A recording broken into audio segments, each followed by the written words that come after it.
It was in the bathroom, or it was in the bedroom. All right. Is that the same back scratcher you've had this whole time? Probably. Yeah. They're fine. What, I never had one. I can reach every single. Well, that's good for you. Like I'm not like bragging. I'm just saying, like, I've never thought about a back scratcher. Oh, I see. I get deep in there sometimes. You go. Well, I rub against a tree like a bear. I do that too.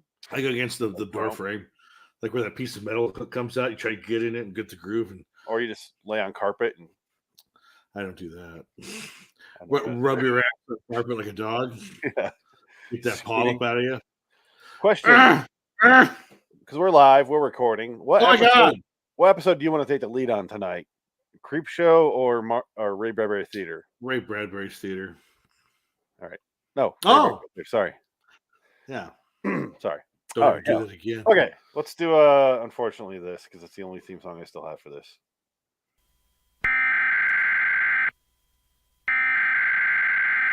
I want you to fuck me, Larry. Shit on your bed. Welcome to LAW Anthology Series Review, episode 104, Creepshow 201B, Public Television of the Dead. I am Phoenix West. They did. We just finished the episode, and then we watched our next episode as well. And one of them was real fun. Creepshow, Public Television of the Dead, was a wonderful what-if segment of Sam Raimi's shared universe, or whatever you could call it. Yeah. I really did enjoy this episode. I would say I loved it. It was a lot of fun, yeah. It's really simple. It's a public television network in Pittsburgh. This episode is directed by Greg Nicotera, who directs a lot of them. Yes, he does. And a lot of Walking Dead episodes, too. Yeah. He directs the good episodes of Walking Dead. Does he really? Yeah. You can tell if he directed or not. If there's a lot of zombies involved, they just call him in. There's like... Wrangle it, Greg. Come on. Yeah, I can do that. Fine. Did he cut his hair? He's still long hair, or does he cut his hair now? I thought I saw him with shorter hair, but did he go Metallica in 1994? He was a little bit of a what's that called? Alternica? Yeah. Yeah, he was a little bit that. King Nothing! Here's a King Nothing. Take your crown. I can't listen to when they sold out. They sold out and cut their hair. Fuck them, man. I don't know. I like that version of Metallica better. Fuck you, Lars. I don't like metal though, so I'm not a big metal guy. Yeah, I like their old, like some of their older stuff's fine. I like the Black album. I love Black album's good. That's a good. That's album. on my top 15, 10 albums. Really? Wow. Yeah, I love that album. Yeah. And don't tread on me. But like before that, the speed metal stuff, like I get the value of it, and I don't think it's bad. I can't. For me, it does nothing. I can't get behind it. I mean, I think some of the songs are like one would be on one of those. That's not a bad. That's a long one, but I mean it's good. They have that on like one of the Guitar Hero games as like the Master song. Yeah, Master, I could see that one. Yeah, it's just like an 8-minute guitar solo that's insane. Yeah, no, they're talented. I like them. They're funny guys. I enjoy them. Once I was at the Burbank IKEA when that was still open. Wow, and that's all gone now. I saw James Hetfield driving like a Ford Focus with his family, and he had his glasses on. I was like, that's Metallica right there. He left California. He lives in like Michigan now. Oh, he likes the Midwest. He says I prefer it. I guess he moved there. He loves it. Get weather. Some people like weather. Like, well, I think he's more of a middle of the road centrist. He doesn't like lefty California. I don't blame him. Because he's from San Francisco. Metallica's from San Francisco, and I'm sure they probably got the fuck out of there. Yeah.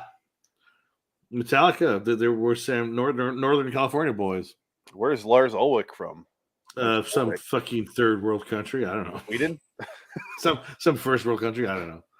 I think he's a Denmark or something. I think he's dead. He's dead. He's dead. I don't know if you. By the way, apparently Ted Raimi's dead.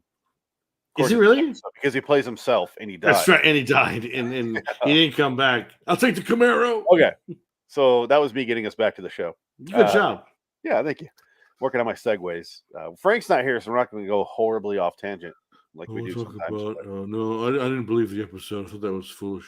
The episode there's a lot of 2000s graphics that it didn't look 70s. I didn't buy it. I was wondering why they're doing the 70s aesthetic in this episode, and then they introduced the Bob Ross character. Well, I say it was more maybe early 80s aesthetic. Same thing. It's like you could argue that it's 7 because I think Evil Dead 1 is 80 or 79. 81. Is 80? Oh, it's 81. Yeah, it's got to be 80s. I believe it's 81. I would say it's got to be 80. But anyway, yeah, either way, public television would still be way behind in the technology and stuff. It is like some 70s, late 60s, some of it. But it's a giant studio because they have fucking 25 stages, apparently, because they can't hear across the stage that there's a demon being summoned into the studio from across the hallway. Yeah, they would have 4 at the most stages, and they'd be tiny and separated. They'd be right next to each other, like literally back to back to back. Yeah, because it starts off with a lamb chop thing. Yes, with the woman and the puppet, and then she's like, they end the show, and then she does her little spot, and she swears, and she says she has to go take a shit, which is funny. She's an awful bitch to the lady who's running the new producer of the show of the network, which is like a public access TV in Pittsburgh, like I said. I forget what her show's called. I didn't write it down. It's like Mrs. McGorium's Library or something like that. Yeah, Miss Bookman's. Yeah, there you go. Mrs. Bookman's Library. And you say library, everybody. Library. It says library. Library. Oh, drove me crazy. She has a big speech to the black lady about it was a massive gamble to hire you for this job. You get what I mean, sister? She says like that. She says, sister. She has lines about how the evil will be punished and stuff like that. Anyway, she goes and takes a shit. Then we cut to the love of painting with Norm Roberts, they're Bob Ross. Norm Roberts. And he's painting, and he's literally talking just like him, and he's like, now's my favorite part. Yeah. Now, they could have really went really far with him, but I feel like they didn't. They kept I don't know if I liked it, or I wish they would have went a little bit more crazy with him. I think that would be a fun idea. Yeah, but it'd be way too like film student-y, where it's like, look what we're doing. Like, you know what I mean? Well, I feel like that could be a movie, like you explore it in a movie, but like compare like Sex Machine and Fred Williamson's character in Dusk Till Dawn, where he talks about Vietnam. Little bits of yellow. He starts getting into his stories about Vietnam. It doesn't really happen here. He just kind of does things, but he doesn't like go crazy. He just shows like once the shit goes down, and the Bob Ross character, who is a Vietnam vet, it's established, and he's got like he doesn't want to talk about it, and he paints to keep himself calm. I like which is actually kind of a true story. The setup for that is that he was in Vietnam. Exactly. I think he was in Vietnam, right? Bob Ross, the real Bob Ross. But yes, exactly. But the setup for that is the puppet lady, Miss Bookman or whatever her fucking name is, wants the 3 p.m. slot. She's like, that would get rid of this pay with Norm. Yeah. And she's like, I don't care. And she threatens her basically. And she's like, fine, you can have the slot. And she goes in, and then she's like walking in there like all sad. And she's like, the second she walks into that studio with Bob Ross or Norm Roberts, she's like, just holds her. Yeah. And then the guy holding the camera is just like a middle age. If you watch that show on YouTube, you do the same fucking thing. Oh yeah, you're just lost in his words. He's like filming the roof of the studio. I really enjoy painting. That's so wonderful. Look at these little bushes coming to join the party. How wonderful is that? The little cloud on a sunny day. That's wonderful. Look at this God's creation. I think he's why like the ASR or what? Yeah, ASR. That's where it started. What's the abbreviation of this show? ASR. LIW? Anthology Series Review, ASR. No, is it really? Yeah. Nobody listens to make me go to sleep. Yeah. Because we can get loud once in a while. Hold on. So anyway, they're sitting there watching him, and they have to break the news to him that they're canceled. And he's like, oh, okay. Can we finish this last bit? And she's like, yeah. I want to paint one more painting. Good. And I thought that was going to be the setup for him turning evil. Right. But I love it. Yeah. Wholesome. Yeah. No, it's funny. It works. It's like I think it's the the possibility of making him a little bit more kooky, like he gets back into his nom phase and he could kill anything. They kind of go into that direction, but not really. It's what if Bob Ross had to fight the Evil Dead? Yes, I think he could. You could go way further with that. Yeah. But again, there's a lot of restraint here because I think budgetary reasons. And I honestly appreciate the restraint because too often this sort of schlock, because it is schlock, crazy. They go way too far, and you're like, I mean, he did have paint thinner and spit as a flamethrower into, and that was as far as they went, and that's as far as it goes, which is fun. Yeah, but Robert Rodriguez Grindhouse segment, his segment of that keeps going and going, and you're like, oh, stop! I get it.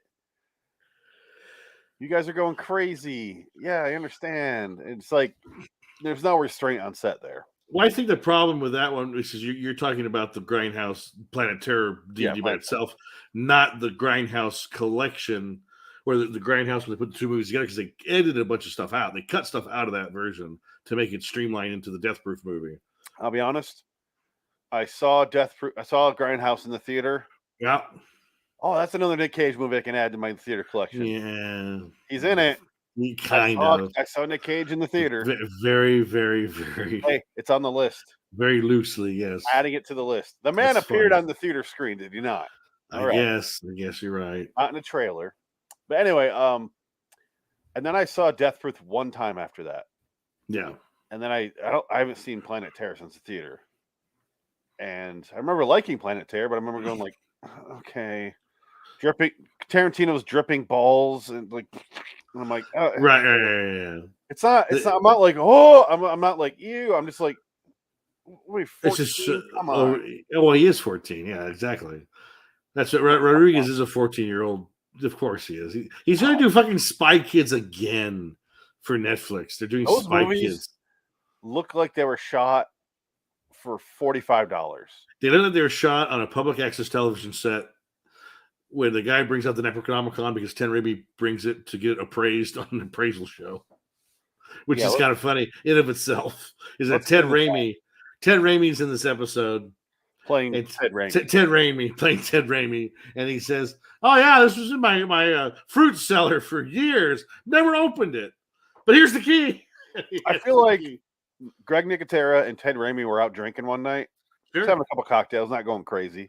Yeah. Ted's like, God, I wish my brother Sam would do a fucking another Evil Dead movie. I want to be in it. And Greg Nicotera's like, I'm supposed to do this Creepshow episode. I bet we can combine our ideas.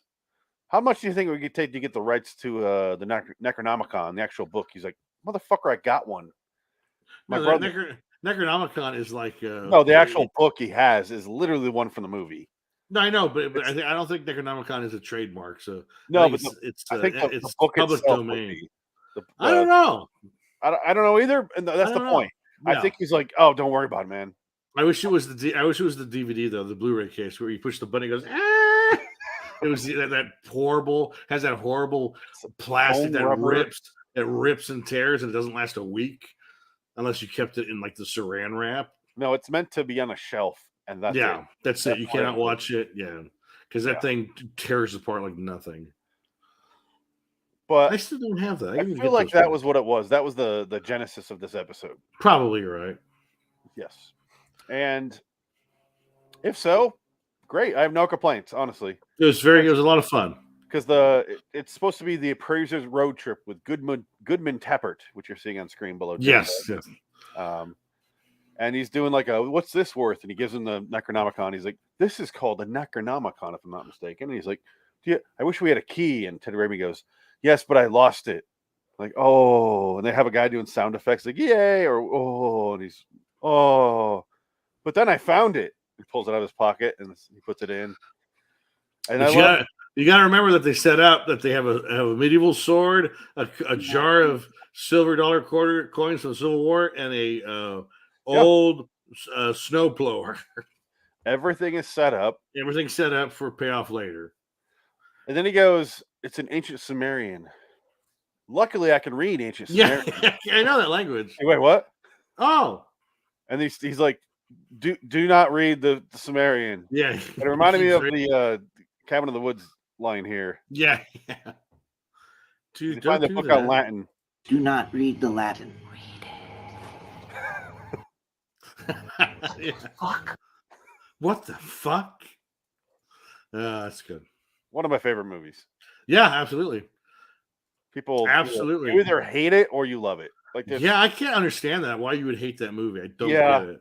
If you It's don't a lot watch of all the horror fun. movies and Well, it's just like if you're a horror fan and you're gonna bitch about that movie, like what are you? people didn't like that the world ended at the end. I'm like, you know how many movies end that way? They But just that's don't funny. explain. You don't Yeah, it's- see it like you do in that movie. Yeah. Spoiler alert for that movie. This is the end. That's it. Yeah. There you go. It's great. Great ending. Ah! Yeah. Because I love the end. I don't know, little punk rock attitude at the end. Like, Sigourney, fuck, this is what it takes to keep the world alive. Fuck yourself. They're smoking a joint. Sigourney Weaver gets killed with a hatchet in the back of the head. She falls down an endless pit. Gets killed by a creepy evil girl. Yeah. And the Basically, the werewolf girl from shows the up. ring is what they're going for. Pretty much. Seem like. Except she was a hick. Yeah, she was Abigail. Oh, something family of torture. Oh, what was her last name? Yeah, I Shit. can't remember. Abigail Breslin. Yeah, That actress. from the zombie movies. Little Miss Sunshine herself. Oh yeah, Ugh. What a terrible movie that was. Ugh. never And that mind. was- And that one, the screenplay, best screenplay for the year. Ugh. Fucking just drivel. Fuck you. Because it's different. It's still with family, and one of the characters is gay, and it's different. Grandpa's a heroin addict. Grandpa's a heroin addict. All there's a wacky family in a van. They got to run to get in the van. Here's what It's I know just- about that movie. ugh. I've never seen it. She's in pageants. It doesn't seem like she wants to be. No, she That- does. No, okay, so I'm wrong there. You're This wrong. is just what I'm gathering because I've only seen the trailer. Right. And that Alan Arkin is a heroin addict. That's all I know. And I think he dies. I can't remember if It he seems dies. like he would. I think he dies. I can't remember. But then they all come out and dance in the pageant with her because she does an awkward, like, she does an awkward, like, not very talented lip syncing thing. That's her thing for the show. And, like, that's the end of the movie. The whole movie is getting her to the pageant. That's pretty much the movie. And then, It's an episode of like American Dad. and then what's his name from The Office? Michael Scott.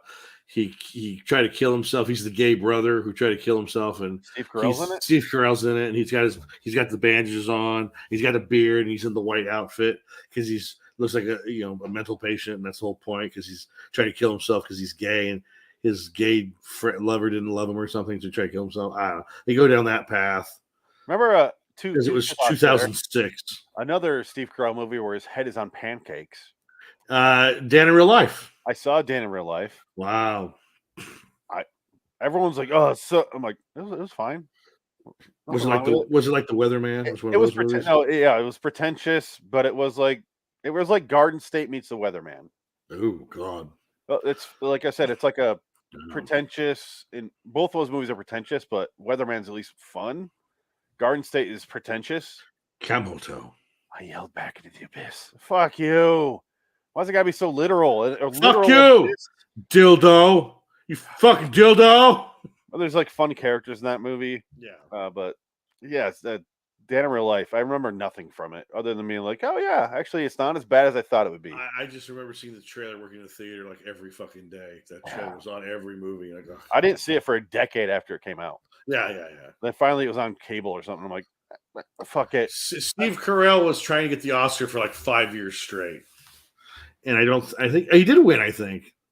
I think he finally won. Did he not win? He went for Evan Almighty. No, I think he went for The Big Short. I gotta look that up. Okay, let's find out. Let's find out if Oh, he's won. Fox Hunt, Fox, Foxhound? Fox and Friends. oh my God, what was it? Go I know Fox. you're Foxcatcher. Foxcatcher. Yeah, he could have won for that. I don't think he did. Maybe it was The Big Short. I don't know. I don't know, Maybe but let me he- finish up this plot. Yes, you go. I'll look up Steve Carell real fast. Okay. Ted Raimi turns into a Canamet. What are they called? In Evil Dead verse. The Deadites. Deadites, thank you. And he stabs the appraiser guy in the head with the key. And then so he's dead. And then he like floats around. He's like, you sell your soul to the book.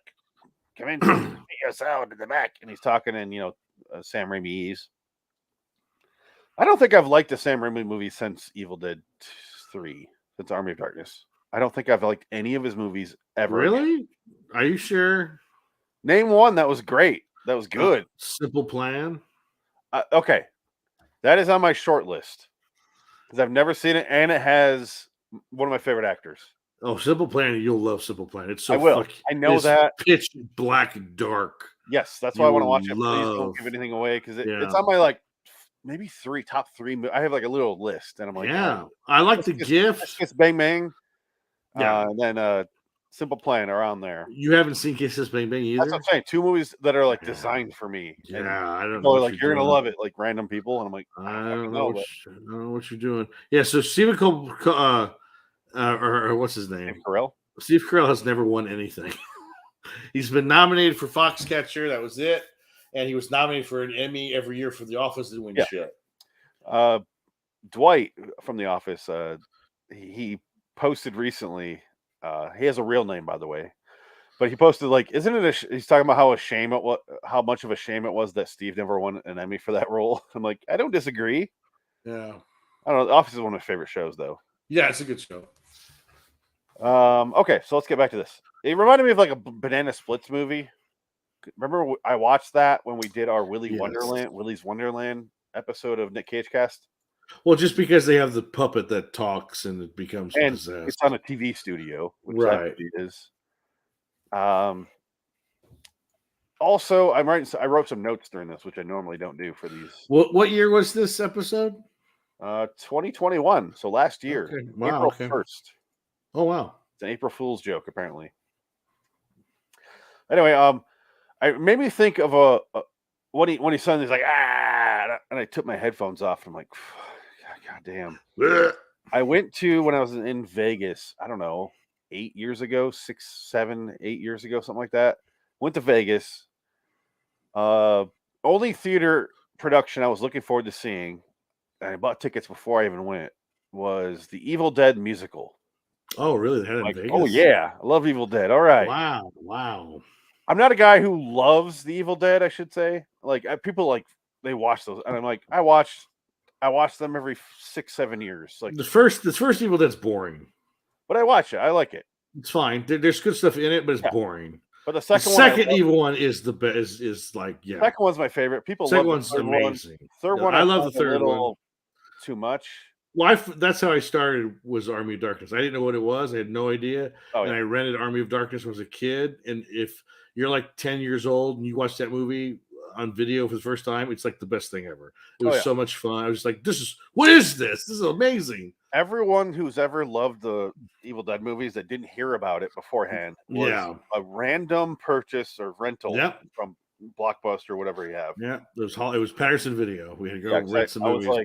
For me, it was Family Video. Yeah. But I remember renting it and being like, the first one. No. Oh. It's okay. And then I rented the second one. I'm like, I feel like I watched this.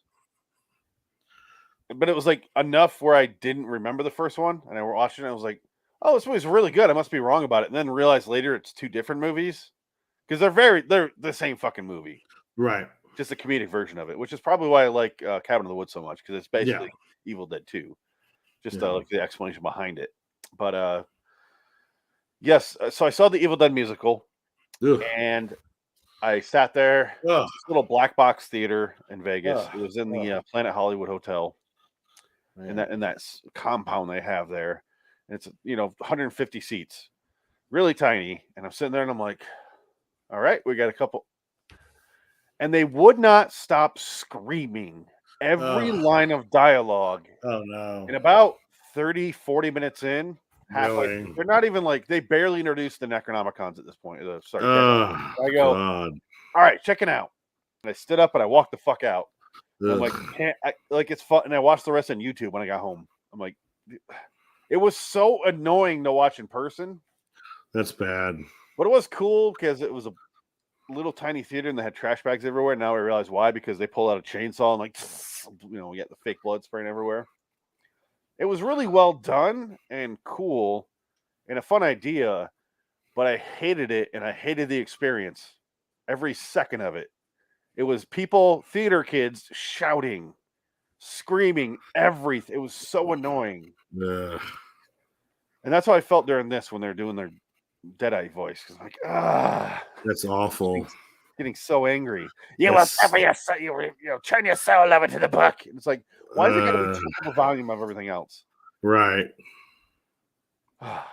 Ew. It's really just after that, just them taking over the studio. They killed the puppet lady, the book lady,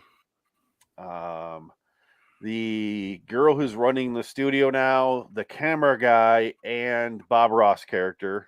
Sorry, Norm Roberts are now Norm, like they're out Norm here. Roberts, please. And I love that all three of them live. Yeah. I like that. It's nice to see that for a change. Because they had a funny scene where Ted Raimi shows up and he beats the shit out of all three of them. Yeah. And a little like 1K light falls over on the Yeah. on the He's guy. trying to Go leave me. without me. Leave me. They're just Leave me. You're okay.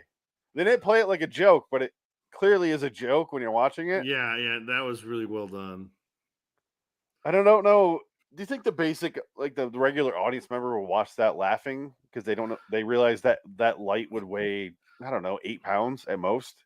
Well, I mean, either way, I think it's just a funny bit. It's just a gag. It was a tiny little light, and it has the little stand that's like a couple inches around, and go without me. But it wasn't played as a joke. That's what I'm wondering if most people laugh there, or I don't know. I think it could have been. Wanted to die. It could have been an inside joke because everybody on that, like Greg Nicotero, obviously, works on a set for his entire life. So yeah. And those movies are very film school. Like Evil Dead is basically every film school kid's dream project. Yeah. So, well, he turned it into a legit career. Yeah. Well, he's fucking talented. I mean, to pull that off, what Sam Raimi did, it's fucking impressive. Oh yeah, and he just directed a fucking Marvel movie. Well, that's for money. Yeah, no, he directed everything for money. What are you talking about? No, that was for real money. I need $1 million. I need $12 million. Okay. Oh, he definitely made more in the Spider-Man movies. Oh, he made a lot of money on Spider-Man. No, for sure. No. Tony was like, "Yeah, here you go. Let's get." He can basically do whatever he wants the rest of his life with a Spider-Man movie alone. He directed a fucking Wizard of Oz sequel for some reason. Money. I don't. Yeah, money. That's what I'm saying. I don't like the guy's movies for the most part. I would say I love Darkman, but of course, this is before Army of Darkness. So I'd say Evil Dead 2, Darkman, Army of Darkness, Army of Darkman. Army of Darkman. I like Quick and the Dead. I think Quick and the Dead is a fun movie. I enjoy that one a lot. I'm 50-50 on that movie. I love that movie. I think it's a good movie. Schlock. Everything he does is schlock. I don't care. That was fun. I like that one. He gets shot and does a backflip. I loved it. Yeah. Ah! And then he goes to his eye and he flips. They killed DiCaprio, so I'll give him kudos on that. Yeah, there you go. And then after Quick and the Dead was Simple Plan. Yeah. And then The Gift, which was good. I like The Gift and Simple Plan. Those are good movies. What is The Gift? The Gift is the Kate Blanchett. She's a psychic. Oh, okay. That was a good movie. That was good. That. And then he does Spider-Man. Then he gets to the Spider-Man.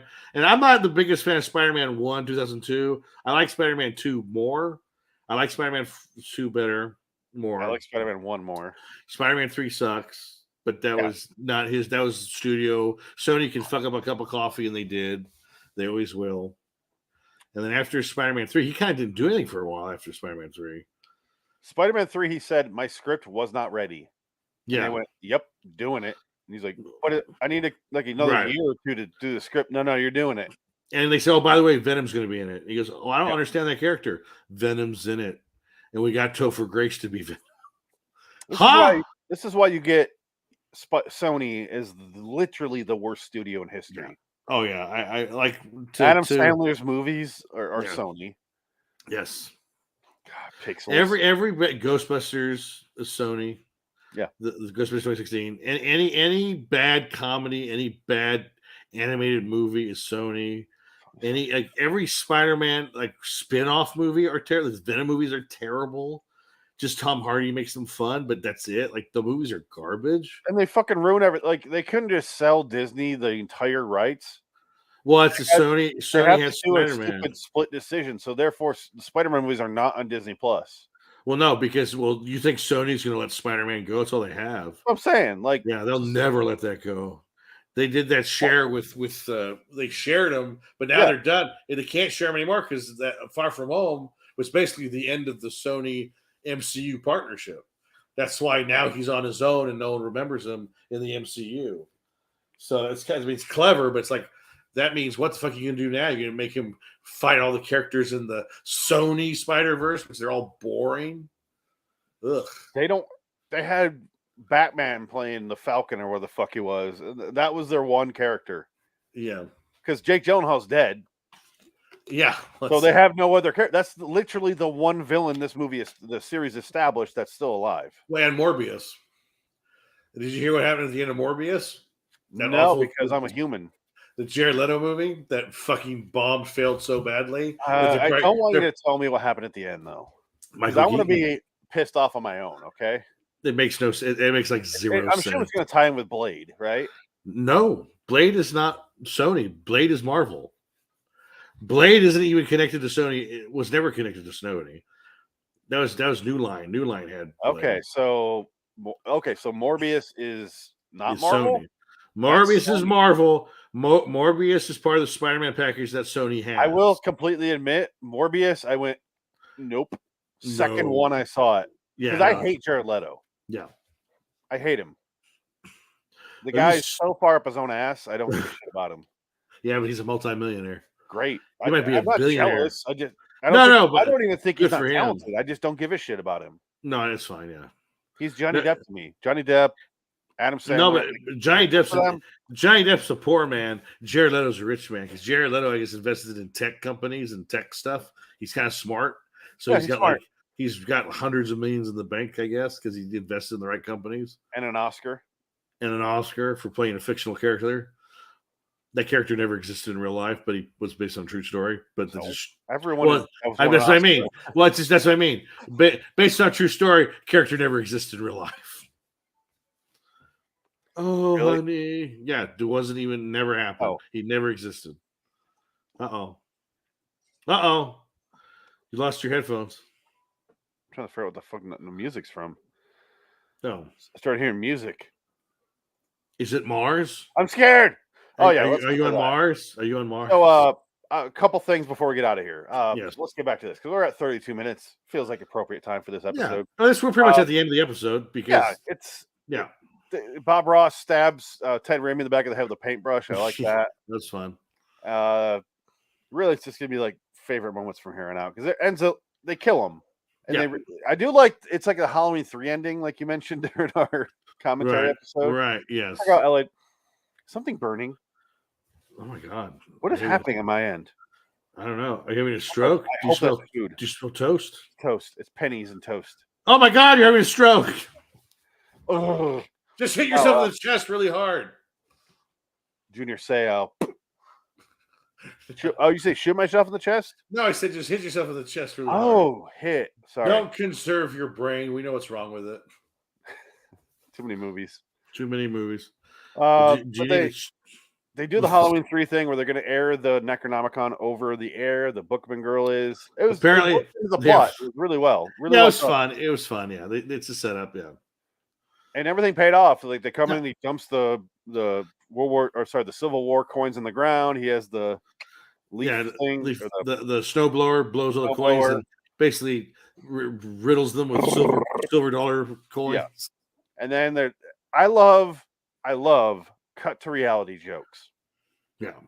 Where like the character's high and the magical world around him you're seeing, and then it cuts to reality. And it's just a guy like in a room. Like it cuts back to the Wolf of Wall Street. Yeah. Or even in the Guardians of the Galaxy, the new it was an Endgame when they go and they get Peter Quill. Right, yes. He's listening to the music and the soundtrack's there and it cuts away and he's just singing by himself. He's singing by himself. I love cut the reality jokes. Yeah, that's funny. They always make me laugh. I don't know why. It's very well done. Yeah, it's Come and get your love. Because it's like, give your soul to the book. Yeah, and it cuts to two kids watching it on TV, and you're like, oh, kids are actually watching this. It's the first time you see that in this episode. And you're seeing it as a real TV show, and you hear the parents like, what are you watching in there? This. And then Bob Ross decapitates the girl with a sword. Yeah. And there was a good comeback joke where they said, well, his show's number one. They want to take it national. Well, what? Why? He decapitated that woman on air. Oh, they thought it was a publicity stunt. Publicity stunt. So who cares? We're going nationwide. And at the very end, the two kids that were watching are possessed by the demonites. Yeah, and I love that they cut off Miss Bookman's head. Yeah, and then the puppet is looking at the book. And he kicks, and he kicks it. I want to show that scene. He kicks it and it goes that through was my favorite joke in the entire episode. Window. Yeah, it was so dramatic, and it just goes. You expect like a, but it falls through the studio because there's nothing there. Yeah, it's just a balsa wood window. We both got a pretty good laugh out of that. That was funny. I will show it as soon as I can. I am frozen right now on there. It is a solid joke though, and it wraps up. Nice visual gag. So I'm gonna give it a 9. I think this is about a Creepshow. This is as good as it gets with Creepshow. I don't think I had a better time with any other Creepshow episode. I'm putting it out as a 9. Okay, here we go. I'll start here. I think this is right before it because this is her on the floor reading from the Necronomicon as the puppet. Yeah. That's Ted Raimi.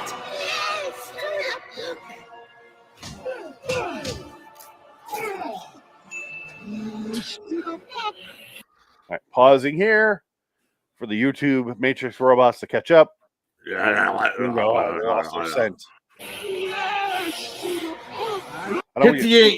the EMP. I don't want to get shut down by Shudder.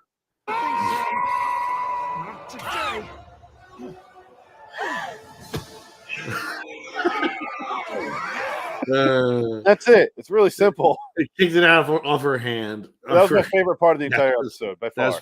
That's funny. Just kicks a puppet. And the whole time, I think my first line during our review was, that puppet's going to come alive. I was waiting. I thought it was going to be outside of this. I didn't realize it was going to turn into the Evil Dead, literally. Yeah, right. The only thing I knew about this episode was, public access TV because it's in the name. And then Ted Raimi's in it. That's all I knew. I didn't realize how specific. It was on the nose. It was not hiding itself at all. No, it was not. I thought it was better than a lot of Ted Raimi movies. It was better than Xena? It was better than Xena Warrior Princess? It was not better than his role in Xena the Warrior Princess. Yeah. Jack of all trades, or Hercules, the legendary journeys, or it was not better than Hercules. Was it better than Spartacus? Kevin Sorbo is my Christian Hercules, and he will forever be my savior. Is that why he wanted to look like Jesus? I think he just had long hair. Now he has short hair. I think he could get away with that back in the day. He used it. Of all the people who need to shut the fuck up, he's definitely one of them. Shut the fuck up, Kevin Sorbo. I don't even know what he says. He's super Christian and super right wing. Just shut the fuck up. Kirk Cameron? He's Kirk Cameron for Hercules. Okay. It's insanity. He's like super judgy. Like, shut the fuck up, dude. You were Hercules. Let it be that. Hey, Hercules killed his entire family, He does. Like on Larry Sanders when Jeffrey Tambor thought he was going to play the role of Hercules in a Disney movie. He goes, "Ha ha! I'm Hercules. I killed my wife. I killed my children. And if you do not respect me, I will kill you." And then the writer, he puts him in a headlock. He goes, "What the fuck is wrong with you?" No, he goes, "What the fuck is wrong with you, Hank? Hank, I know not Hank. I am Hercules." Ha ha ha ha! And he walks. It's fucking great. I was hoping to find that clip. Which one? On Larry Sanders Show. Oh, it should be on there. Hank Hercules. And it would be him with a guy. He has the rider on a headlock. It might not. I don't know. Yeah, it's kind of it might be too specific. Too old for YouTube to understand. Hold on, I can do this. I can share the episode because I have all the episodes on my hard drive. Well, Larry Sanders? Larry Sanders. Oh, it's like season. It's season 6, 5, episode 8. Already. Yeah, maybe. And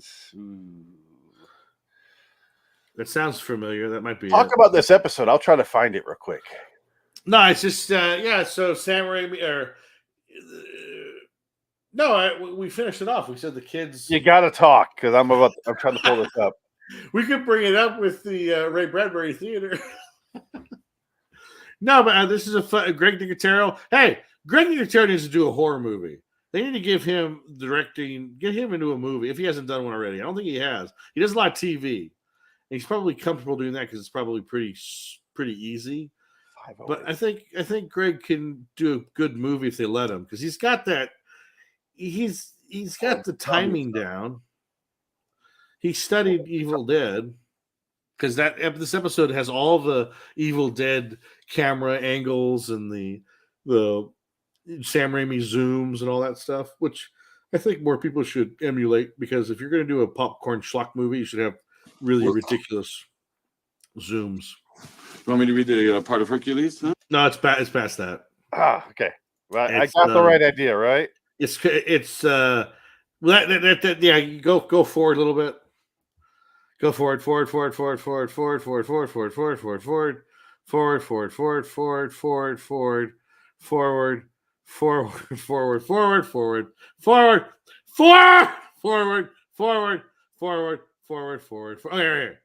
here it is. Fucking insane, Hank. I know not this Hank you speak of. As of this day, when you cast your eye upon me, you shall see only one man, and that man is Hercules! Pausing for HBO. Ha ha ha ha ha ha ha! That look he gives. He's such an asshole. Hey! Thanks for coming in. Thank you. Thank you for the part of Hercules. No.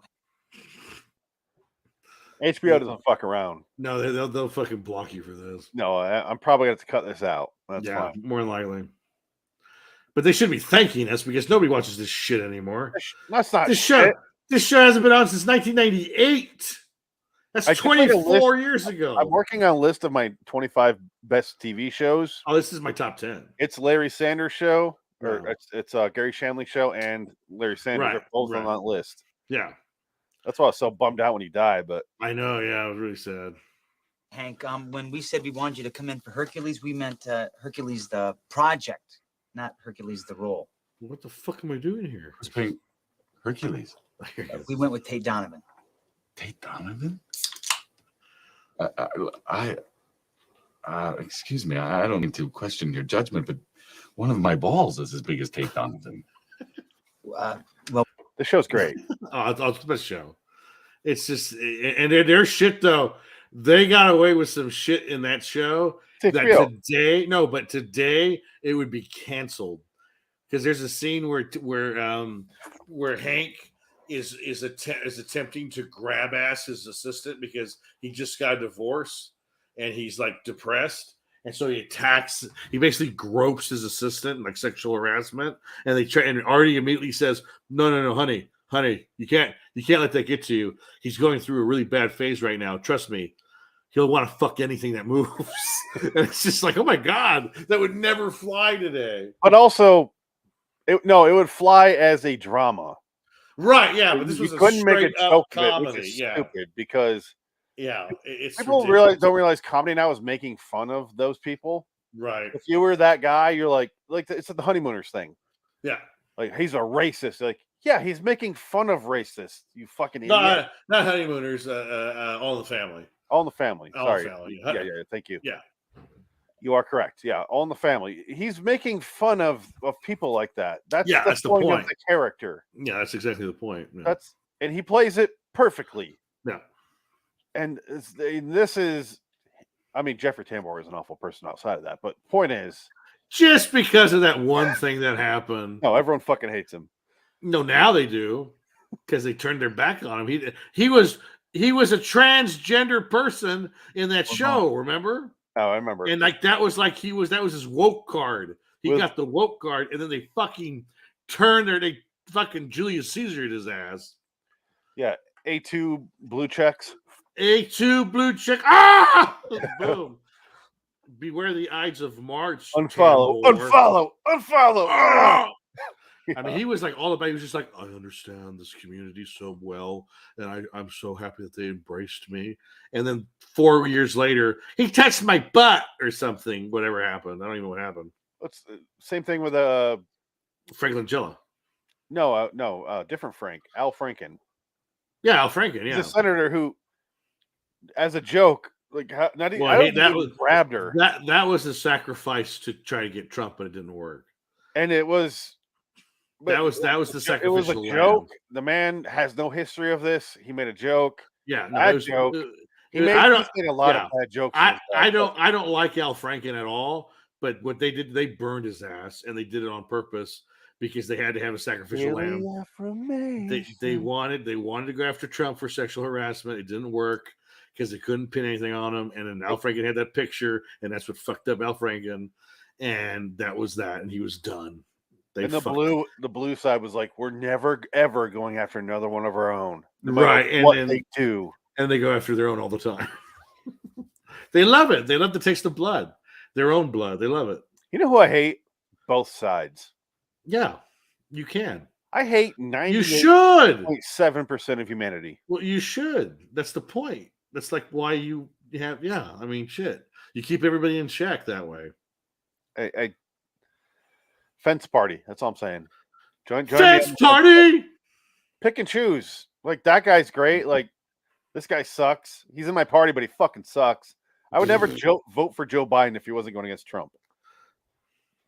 Why would you? Well, that's the thing. They shouldn't have voted for him. He's really fucked up. Oh, You I don't want guys- to get political at all. No, but they fucked But, up. like, That was both not of them smart. fucking sucked, and you're kind of choosing the lesser of two evils at this point. No, the economy was great. You can say whatever you want about Trump, but there was no war, there was cheap gas, and the economy was roaring. So, no, Biden is not the lesser of two evils. He just sucks. He's like the president that I feel He's like the- people made fun of George Bush for not being around when Katrina happened. I feel like I Right. have not seen Biden. Biden is going to go down as the worst president in history. It's just that's fact. It's getting It's fact. He's already there. He's already there, and it's not getting any better. I feel like he shows up and he goes, "We're gonna get that corona," No, he doesn't know what's going on. His brain is melted. He doesn't have a brain. and he's gone. I feel bad for the guy. He's just the vessel. Kamala He's- Harris can't say we are going to the Mexican border. She can't say that. She goes, "No, I was there." They're like, "No, you've never been there." She goes, Yeah, I was. "No," she goes, "You're right. I've never been there. Are you gonna go there?" Someone on my staff went there. No, she starts laughing. Are you That's gonna all she- fucking go there? Like I that's know, what I'm she just, does. I'm doing like Yeah. the, She just laughs. That's all. I'm she doing does. the overall like. Just say you're gonna go there, and this shit can be No, done. Oh my god, you dumb bitch! She can't answer anything. She just laughs. She's a joker. I hate both sides so much. That's fine. I hate. I just hate. You should say the words of the Necronomicon. I'd rather pledge my soul to the Necronomicon than Pledge to the book. have to pledge live to through the either book. another Trump or Biden term. Pledge to the book. Do you want the guy who won't shut the fuck up or the guy who you never see?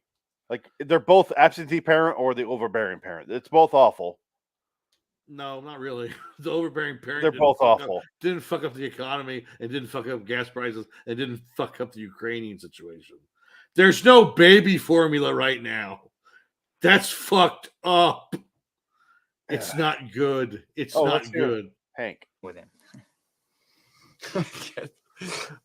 All right. What am I? Get him, Marty. What am I doing here? Well, we want you to play the role of Igus. Who the fuck is Who the this? fuck is Igus? Oh, Hank Igus is a great role. He's Hercules' HBO. He's a village idiot. partner. He's Hercules' partner. He's always getting into all these little scrapes, and Hercules has He's to the come village rescue- idiot. Yeah, well, I wouldn't say that. Yeah, No. well, that's what it says right here in the stage directions. Igus, the village idiot, enters. A sad little stump of a man with a sorry mustache. He's being pelted. You know what's funny? I remember watching this live. I taped them. I had it was like a marathon. I just taped it all like all night, and then Spawn recorded too. So it was Spawn and Larry Sanders Show. Adam gave me Spawn on Steelcase. Oh, And I'm like, I got the package the oh, other day. good. I was going to ask you guys It to tell me when arrived. you Yeah, got it. I got it. Did you get my my doodle? No, I didn't open it yet. It's in the box. I didn't open Open it right now. I don't Go have get it and open it. Where is it? Hold on.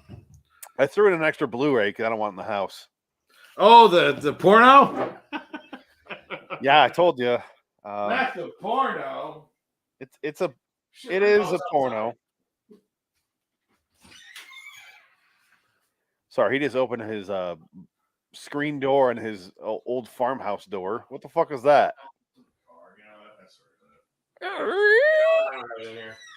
Pelted with stones I by don't have bandit it. toughs. It's in the He car. cries out for Hercules in his funny squeal of a voice.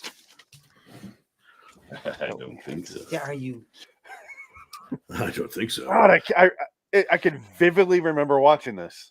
Oh yeah, and then Artie's having his affair with what's her name, police woman, and he goes, "We're gonna look at the fucking boats." The one that we showed earlier. Angie Dickinson, yeah, Yeah. he's with Angie Dickinson in Italy. It's obviously a stage down the soundstage. And he goes, "What do you want to do?" Just I want to just watch at the boats. Well, I want to watch Larry Sanders shows on. That's all you ever do is watch that show. Well, then we'll watch the fucking boats. If you love, if you don't know what Larry Sanders Show is, you will love it. If you're into our weird shit, you will love this show. It is. I like humor that isn't followed by. Right. I don't like sitcoms. I love Gary Shandling, but his sardonic and his he's got a really whiny voice sometimes, but I fucking love him. God, I love that man. So as funny as much as I love the Gary Shandling show. Oh, Larry Sanders. I love It's Gary Shandling Show even more. Right. Because they would do the joke, and then Gary Shandling would stand up and go, "All right," and he I gotta go to my mom's house. He would jump in a golf cart and you'd see the studio audience watching him, and he's like, "All right, here's her her house," and he goes, he walks into her house, and they start the scene, and they don't. Right. It's so bizarre and ahead of its time. And a lot of the guys from It's Gary Shandling is on Larry Sanders Show. They all kind of spill over. Yeah. So it's kind of like a continuation in a weird way. It's like a sequel to that show. Oddly enough, they're both fucking fantastic, and yeah. If you love comedy, check them out. Love them. Anyway, package. Do you have it? No, it's in the car. It's outside. I can't get it. It's outside. I think. So Dick's gonna run to his car right now. All right, he'll do that in the break. Yeah, I gotta do the break. It'll take too long. It's right there. Should I keep playing this or no? Because we're gonna get shut out by HBO. No, it's done. That was it. That was as far as we should go with that. And we're in 52 minutes into this thing, so we should just wrap it up now. Larry Sanders, 6 seasons. It's Gary Shandling Show is 4 seasons. And is it 6 or 7 for Larry Sanders? It might be 7. It might be 7. You might be right, though. It might be 6. I'm going off you might be memory, right. But 6 or 7 is the point, and goddamn, the show's great. They're funny. Can you imagine me in middle school telling my friends to watch it? Not one of them knew what the fuck I was talking about. Yeah, that's I watched Arliss too, and I'm like, right, because I had HBO. Nobody watched Arliss. I loved Arliss, not as much as Larry Sanders, obviously, but right. Robert Wool. I watched Dream On. Yeah, Dream On. That's always on there. Yeah, and that would be like, oh shit! Every once in a while you see a titty. There's a booby. As a 6th grader, seeing a random titty, and then you stayed up really late to watch real sex. Yes, let's watch some 72-year-old, Midwestern couple show their balls. It's like, I thought this was real. Sex. It's too real. Yeah, I hate reality. Aaron, come on, See, that's like the room. Kids don't have that today. They should, because all kids do now is watch porno. That's not real. They should watch HBO's Real Sex, and that will bring you into the fold of reality. If you need to calm down your erection, turn on Real Sex, which has been canceled, by the way. Well, you can watch it online, I'm sure, and I'm sure there's the reruns. HBO there. Max, I'm sure they have the whole. Actually, you know what? I don't think HBO Max does have it. I didn't look it up, but I never looked. But I don't. Maybe not. They have Autopsy. That's a good one. What's Autopsy? Autopsy is a great show. That was the also, HBO. Hookers on the documentary. Point. Hookers on the Point was a good one. Pimps. Sorry, just Pimps remembered that. down. Pimps down. Hose down. Whatever. Pimps up. Hose down. That was a good one. Down. And then you That had show's not as good as Hookers on the Point. Taxi Cab Confessions. Yeah, that one's good. That was good because that would get like random nudity. You're just like, what the fuck? No, but it was always like, it sucks 17 days tonight. I'm having a big You're like, time oh, out. come on, lady. No, it wasn't even that. She showed her vag. It's even worse. It's like, oh God. You You're want like, to fuck? I can see 17 different men rolling out of you. Oh Under man. the thigh, under the leather. It's Come a on. hell of a night. I'm meeting this guy, but he likes to get beaten with a sock full of pennies. I'm gonna fuck He him. likes a rotting crop, and also he likes a razor wire across his Reverse, back. reverse cowgirl and a coffee table, if you know what I mean. Like, oh, Jesus, lady. Yeah, exactly. Pretty much. Well, and real sex was somehow Just as sexier than bad. that.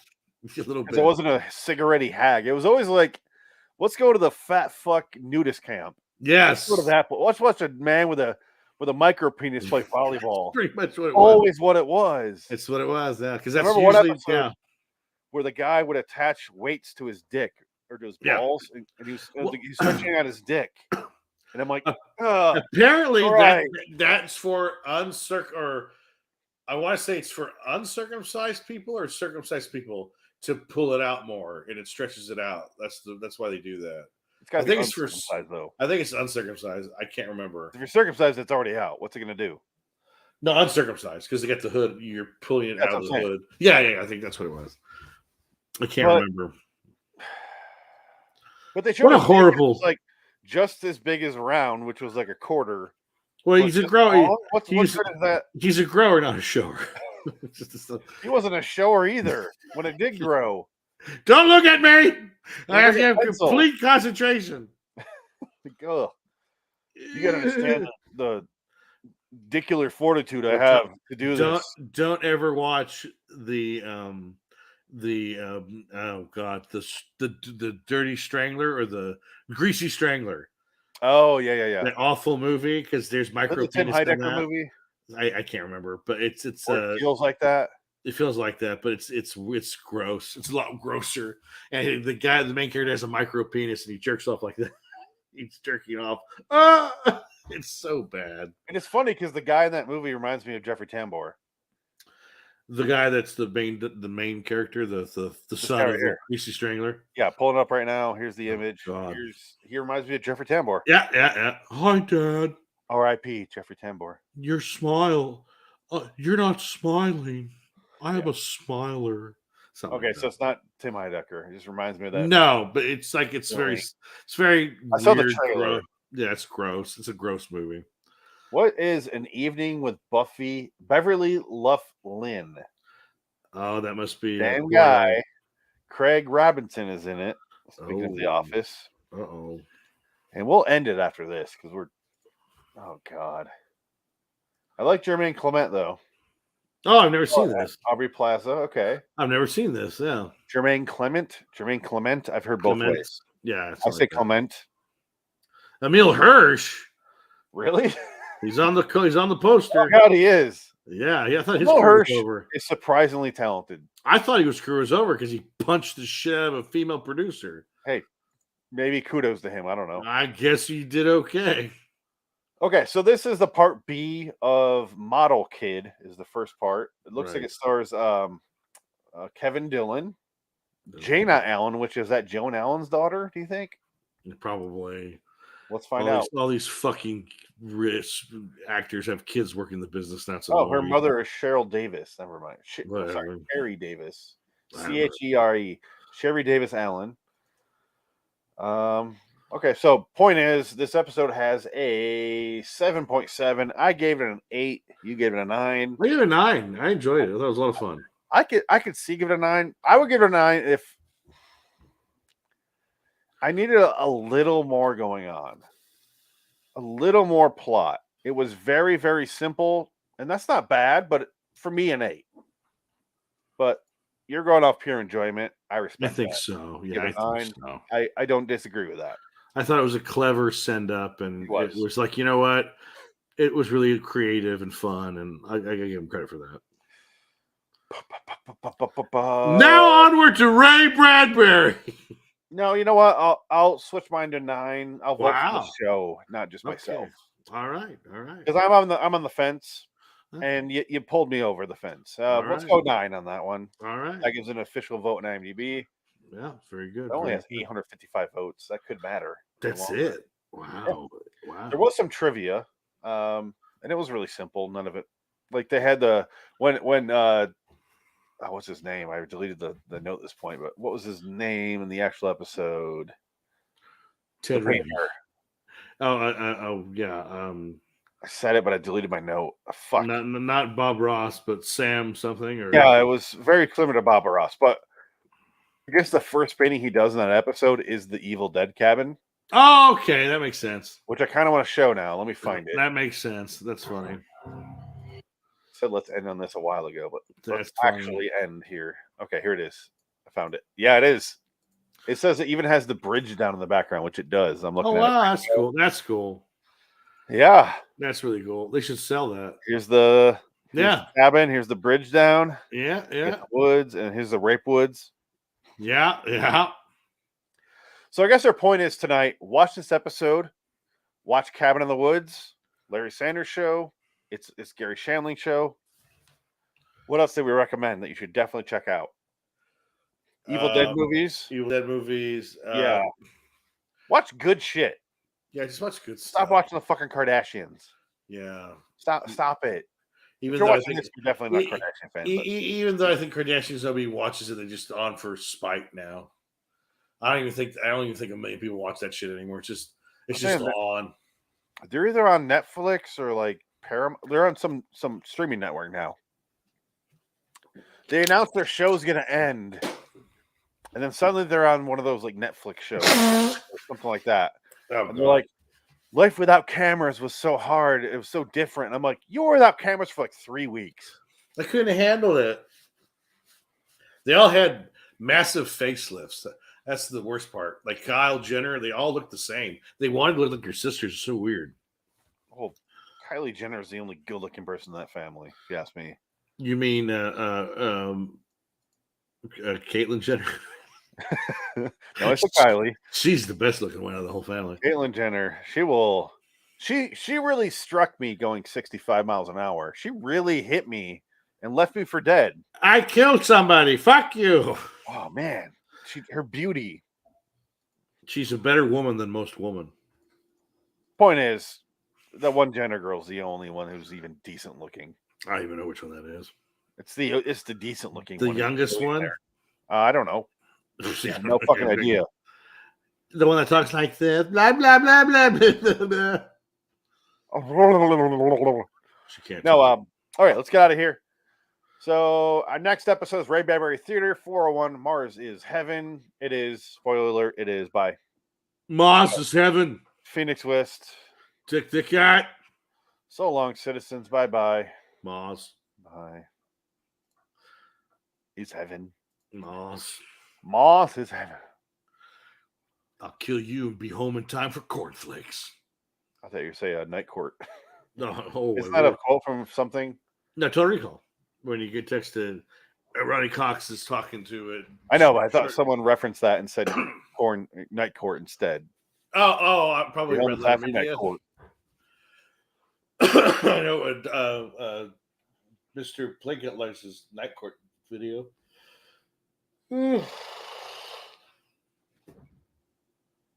Oh, they're bringing back Night Court. Did you see that?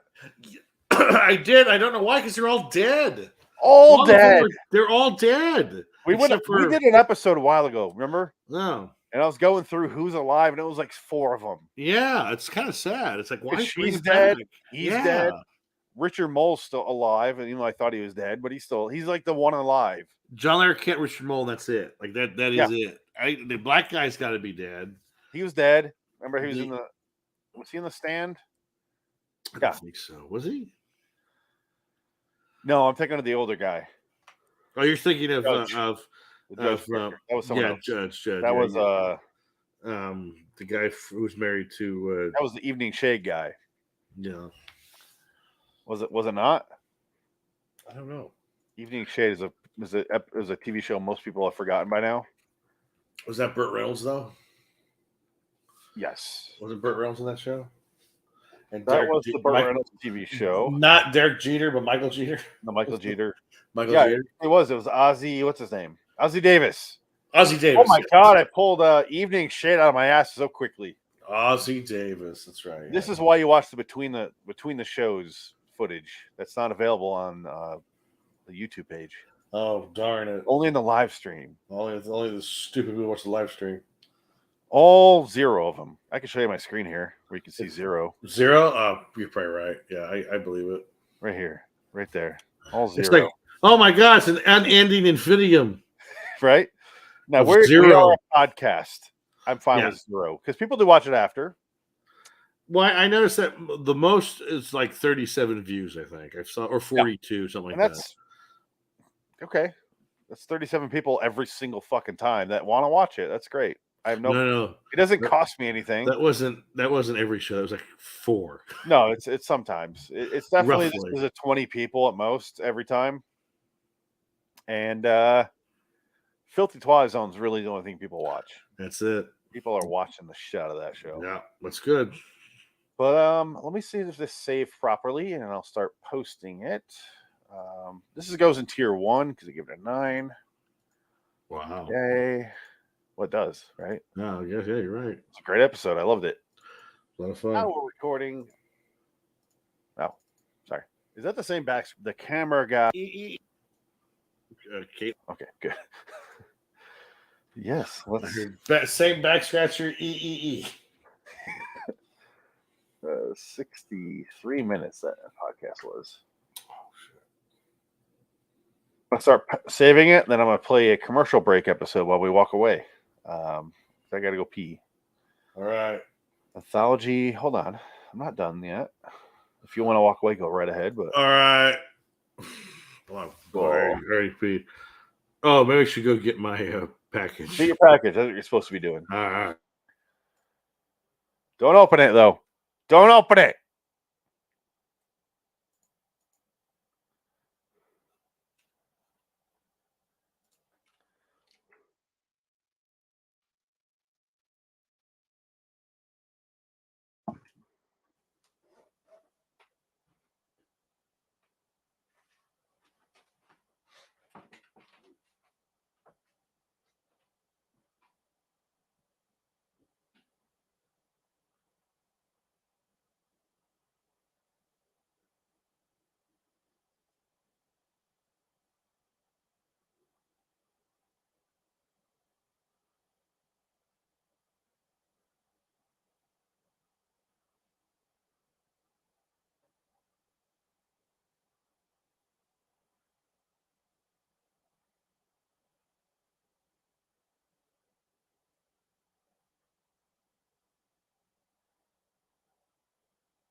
I forgot to play Mark.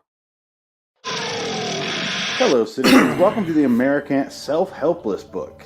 This 12-step program will help you become a better person that can succeed in any environment.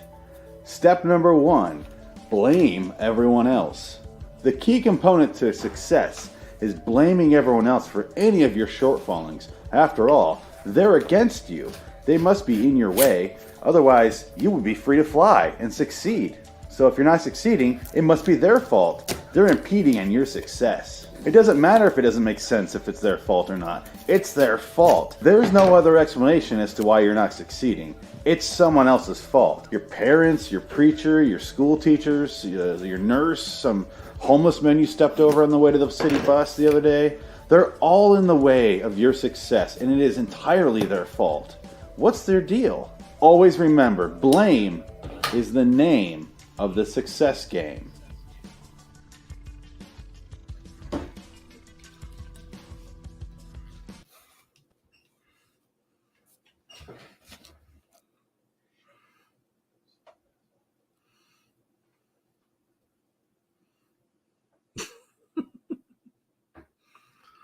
The family is leaving the room.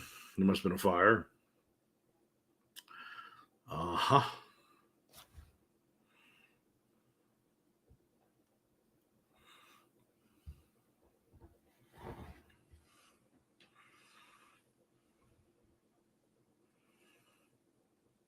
Who could be watching this live feed right now? And why? Why would you watch it? What's wrong with you? Are you sick? Are you sad? Suicide's painless.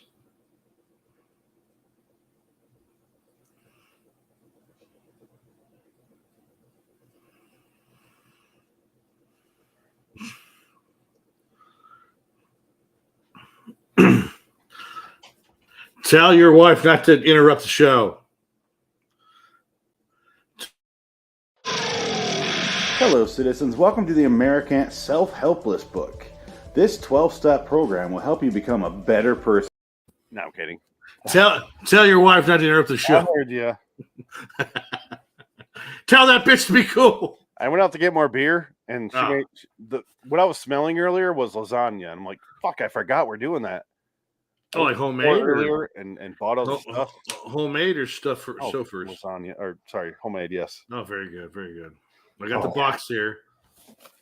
I don't do Stofers anymore. Okay, hold on. Let's All start.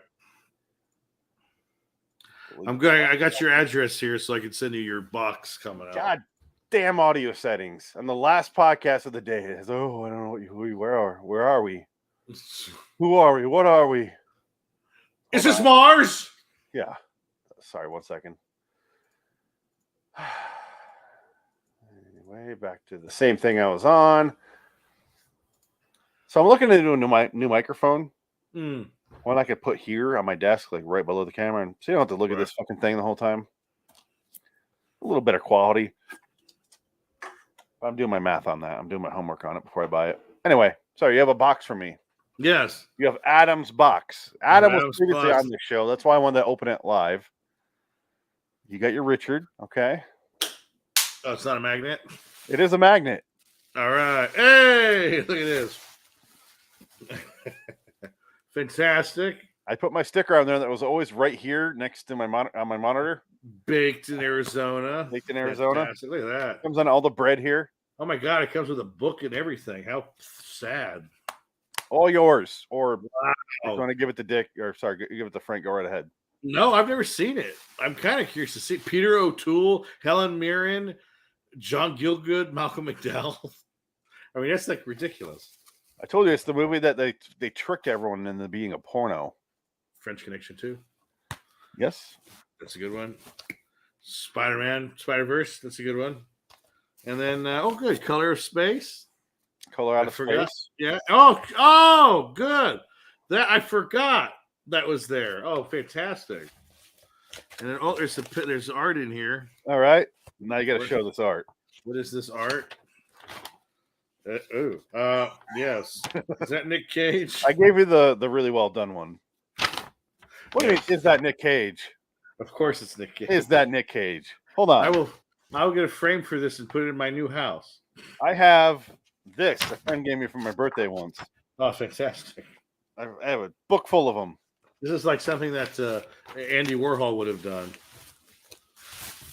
I gave, when I did my wedding invitations for a few people who would understand the joke, I sent them out with the invitations. Like my cousin, I sent in a Nick Cage thing. Oh, right. Oh, funny. Yeah. Did he get it? I didn't follow up. I never saw him again. I don't know. I don't know what happened to him. He never called. Died. Ray Bradbury Theater. This thing has been on the docket for 15 years. It's been on the docket since like episode 60. 59, 60, somewhere in there. It's Jansen's pictures in there. Yes, he is. Let's do an intro, which you don't have. Let's just do this. It's a bomb! He's got a bomb! And that will suffice as our introduction to LIW Anthology Series Review, episode 105, Ray Bradbury Theater, 401 Mars is Heaven. Dick is taking the lead here. He is Dick Dickett, and I am. Sorry, do you want to do the intro here? Do you want me to start over? No, you're fine. Phoenix West. Who gives a shit at this point? All right. Well, You're taking the lead here, so you're on the left.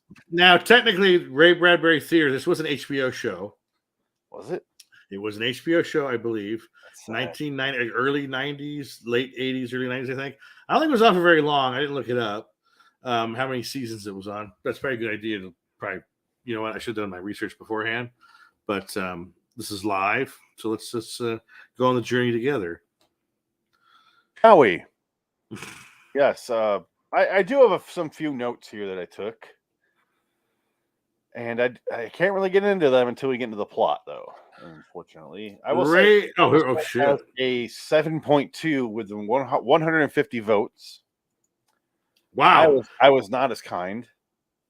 So Ray Bradbury Theater was on from 1985 to 1992. Yep. It was a Canadian-produced show. Makes sense. There is no trivia for the show on here.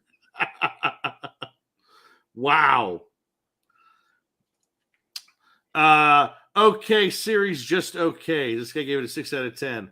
What makes this series fun is it's low budget, but they do have really good actors on the show, and I like watching it. What's hard to believe is that the show lasted for 6 years. Few diamonds among the dross. It's a fucking boring show. Yes. It wasn't bad. Well, here you go. Okay. I'm ready. 1 out of 10 is about the quota for this show. 1 out of 10 are any good. Show, not the episode, right? No, I would say the show. And this guy, oh my God. If they're okay, wow. This is the ones that, hey, they give you a list of the best episodes. Mars is Heaven is on this list. Oh, God, I chose a random episode. Yeah, so wow. And they have 1, 2, 3, 4, 5, 6 episodes, and one of them is Mars is Heaven. That's the top 6 they would provide for someone to start off with this show. Those are the first 6 that come to mind. So there's 65 episodes, and this person is giving you 6 out of 65. You can buy this entire series on DVD for $18.98. That's too much. $18.98.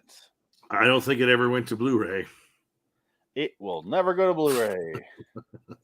Now, I like Ray Bradbury as a writer, but is this from this episode? Maybe At the end? I don't know. It was the hands. They just reused that same hand multiple times, probably. I wouldn't doubt I would it. assume so, yeah. Canadians. You know how they are. Ooh, The Stand. On DVD for $12.20. I paid $9.99 for the Blu-ray. Oh my God. Pay more for the DVD right here. Oh wow. That's like the special edition though, but the same shit's on the Blu-ray, right? Random question before we get into the actual review. Do you ever see these? The Gods Are Crazy. The Gods Must Be Crazy. I saw the first one like years ago. It's whatever. It's of its time. I remember seeing those VHSs when I was renting VHS tapes all the time. And I'm going to go, what are those? Who's watching those? I think the first one was a big hit. They made a sequel. Yeah. And I think, well, that was like, it's one of those. Like an airplane. It made $20 million. And so they thought, well, we can make a franchise. It's like, no, you can't. Just stop after the first one, please. Sorry, just random question. I've never met anyone who's ever seen them. I've seen the first one. I'm pretty sure. But like, you don't remember it. You're not like, oh, I fucking love it. I just remember an African guy, tribesman, with his ass hanging out, running around with a Coke bottle saying, "This is God." It's like a Coke bottle. They find a Coke bottle in the jungle and they think it's like brought in from God. Someone reviewed the DVDs for Gods Must Be Crazy as the gods have no subtitles. Yeah, I think it's an Australian film. I think it's pretty. Oh, maybe he's an Aborigine. Yeah, okay, he's an Aborigine. Okay. But to me, you know, when you're a kid and you're growing up in fucking the middle of nowhere, you're like, that's an African guy because he's black. Right. It's really all you see. That's all. You got the wrong black man. This movie's hilarious, and believe me, to someone who has been there. It's Australia. Okay, so he says he's been to Africa. Oh, well, now I'm confused. What's going on here? Let me go to IMDb here and figure some shit out while you read that review. Oh, that's pretty much it. All the reviews are pretty much series is okay, few diamonds in the rough, a must for fans, and highly recommended for everybody. That guy's a liar. Disappointing to say the least. We purchased the complete collection, and because the name Ray Bradbury meant something, we were sure we were going to get to watch some good stories. Boy, were we wrong. We are almost finished watching the whole series, and it has been painful. It's South Africa, by the way. Okay, well, close enough. Johannesburg. Loved it when I was a kid. So happy to see most episodes on Birth, Stir, and Pluto TV. I'm going to guess he has changed his name because... Sorry, we're still talking about this. You guys must be crazy. That must be crazy. Look at his name. I don't think he's alive anymore. No, he's not. But he has an exclamation point in his name. No, they don't have that. No. So SZ. No. Okay, so sorry, we're done about that. I'm closing this. We're done with that. Close the chapter. That's a closed chapter on the what have you. We talked at the death. We're done. So we had no information, but yeah, sorry. You go ahead. This is yours. We open with this first crew landing on Mars. It's Hal Lindsey, I think. Character Hal Lindsey, and two other guys are with him. They land. Hal Linden. Okay. Yeah. They land on Mars. They get out. They're the first three guys to step foot on Mars. It turns into a Twilight Zone episode because it's like you see them. What was the episodes you were mentioning? You see the ship. You see Mars, and the fuckers land on it. Yeah, and they're still like, maybe we landed on Earth. Motherfucker, you saw the red planet and you approached it, and very, very slowly. Well, they don't even get to that Earth setting until they walk a couple of feet to the left from the ship, and they take off their helmets because they got oxygen on the planet, apparently. Yeah, that's a lot of issues in the beginning. But whatever, it's fine. But whatever, they can get their helmets off. Because he goes, it's breathable. We're good. We're good. Ah! Who gives a shit? Take off your pants. There's lots of sexual innuendo in this episode. Oh my god. This is like the Spanish episode. About yeah, absolutely. That was like who wrote that one? Oh, that was Beaumont. Charles Beaumont. Charles Beaumont. That was the Matador episode. Yes, with the old man and the small child, and they're chasing those bulls until they come. He's raising his own twink, like he's grooming him. It was so fucking creepy. The whole episode. And this episode does have a creep factor as well. We will get into that. It's a very incestual episode. It's very strange. So they land on the planet, and one at a time, each guy is like getting lost into the planet. He's like, "Oh my god, you see how this as a kid?" And he runs off, disappears. And then the other guy sees his grandparents. He goes off to them, and the last guy sees his brother, who's been dead for like 40 years. And they go to the house. There's subsequent houses, and he's talking to his family that's been dead for years. And he's like, what is this? What's going on? Is Mars heaven? And they all say, "Oh no, we were always here. There's no God. There's no God. You're dead. We're gonna kill you in your sleep." And I mean, like a birthday party, and they're all like, "Cheers! Would you like some meatloaf? We're gonna kill you in your sleep." Yeah. I mean, would you like some champagne? You know what it reminded me of more than Elegy from Twilight Zone original series is very Elegy of the 2002 remake. Where he goes back with his baseball. Oh, that really? That one? For some reason, I got that vibe out of it. Wow, the house reminded me of that house. A little bit. I just got that vibe from it. I don't know why. That is a good episode. I do like our podcast on that episode because it was very funny. I re-listened to that one not too long ago. It's a good one. Sorry, I don't know what you're talking about. No, I say look it up. Twilight Zone 2002. When we talk about the baseball episode, or it's who is in it? I'll look. It was Mr. Megan Fox. Mr. Megan Fox, former Mr. Megan Fox. Whose name? Alan Green or Seth Alan Green? David Alan Greer. David Alan Greer. No. What is his name? It's something Green. Brian Austin Green. There you go. I knew it was similar to David Allen Greer. Dag. Brian Austin Green. His name, so the episode name was. We've done a lot of those episodes. Holy shit. Yeah, go figure that one out. I'm going to show you what I'm looking at here. Yeah. Because, okay, I'll pull it up on the screen here. I got to pull up that. Here we go. So the white ones we've done. That's my little modeling, how I work with this. We've Yeah, done these white ones. Wow. Yellow we've yet to do. Green is on the docket. Wow. So let's go to page 2 because I don't see it yet. Look at that. I think it's this. Found and Lost. You're probably right. Boom. Yeah, you're right. Give it a 6. It's okay. It wasn't a good It's episode. completely inoffensive. No, it's a terrible episode because it was like you could have just. Well, you listen to the episode; it's wonderful. We've got a lot of these though. No, that's 2002. 4, 5. Sorry, talk.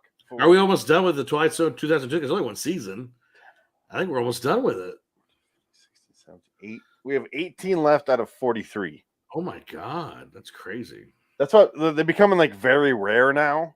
Yeah. Like I was working on their episode list before this, and Well, Beyond Belief really took over, and now we're doing the Reduxes, and that's taking precedent. So our next 12 episode is episode 355. We don't do another 2002 until 363. Shit. And then our next one after that is, oh good God, is it even on the docket on this screen? 386. So 20 episodes go by. Wow. We have 6 night galleries in a row coming up, and I'm not looking forward to it. Oh, that was 3 seasons, and we're not done yet. We do 2 stories. That's the problem. 4 stories every fucking episode. Yeah, that's the problem. But I don't want to sit there and watch 4 episodes, so I break it up to make it easier for us. Yeah. Well, Ray Bradbury Theater. Continue. You have the families are all there's something's fucked up's going on, and so they have this really weird 1950s Norman Rockwell world at their disposal, and it's like they're having fireworks in the sky, and all the crew has left the ship. Yes. The entire time, him and his brother, who we find out died when they were 12, when he was 12, our main character. Yeah.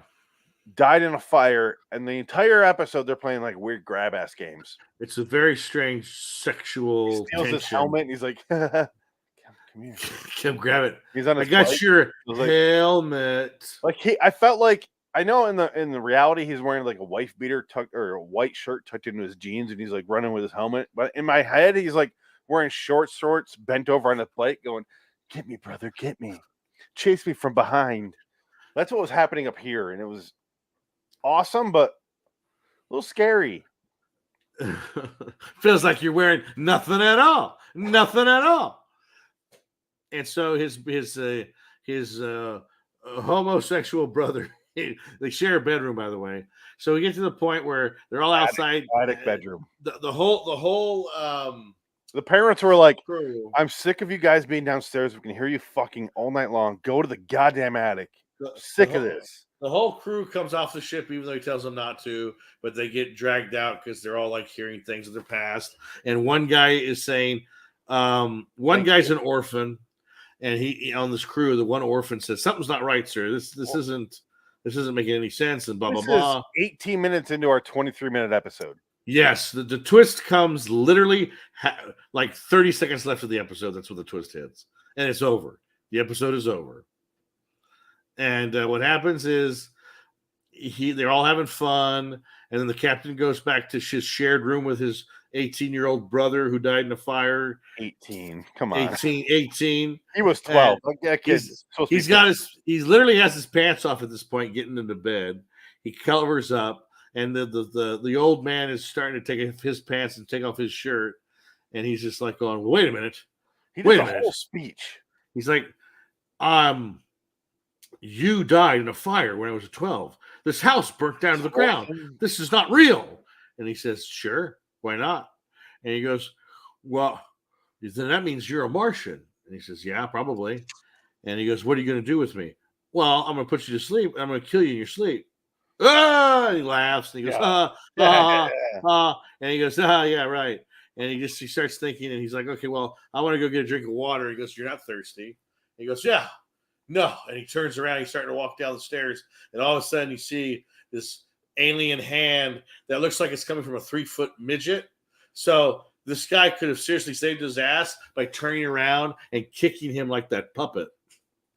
If he would have kicked him like the puppet, studio window, they would have won the war against the Martians. I didn't even mention this in the last episode, our Creepshow episode. The funniest part of that bit is you're waiting because you're used to like Hollywood magic or Hollywood sound effects. You're waiting for that like, but it just goes because it's window. There's no window there. There's no window. It's a Bolshevik set. It's like a inside baseball joke. Yeah. But, oh god! We laughed so hard during that. And so that was it. Like the alien comes up. He's 3 feet tall. He kills him in his sleep, and then you cut to the exterior of Mars. All the helmets are on these grave sites, and the second team from Earth is coming to land on Mars. The rescue crew showing up. Right, and they're Tom going to get Sizemore, Val Kilmer, all of them. Carrie Ann Moss and Don Cheadle, the other Mars movie. Andy Dufresne. Yes, right. Tim Robbins, Don Cheadle. Fucking Robbins is in that movie. Why? Tom Sizemore was in that one, I think. No, that was Red Planet. My first person. That's right. That was no, I'm combining the two. That was Red Planet, Val Kilmer. Tom Sizemore was Red Planet as well. Yeah, that's what it was. Yeah. I'm combining the two. Yeah, that's good. Brian De Palma and whoever the fuck directed Red Planet. I have no idea. Yeah, Mission to Mars. That was like a big bomb. Let's see how much money that movie lost. Okay. That was Tim Robbins going, don't bother. Yeah, because he killed himself, right? He killed himself second one. He's like, I don't want to be in this movie. I'll kill myself. I'm out of here. Whoa! I was in Shawshank. I'm out. Yeah, it's fucking 6 years later. Why am I in this? Okay. Palma, get me out. Mission to Mars. Brian De Palma. Tim Robbins, Gary Sinise, Don Cheadle, Connie Nelson, Jerry O'Connell, Kevin Smith. Oh, Kevin Smith.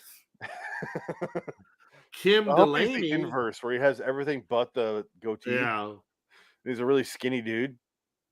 And then let's see how much Kevin Smith. Like I caved in. This movie cost Mission to Mars $100 million budget estimated.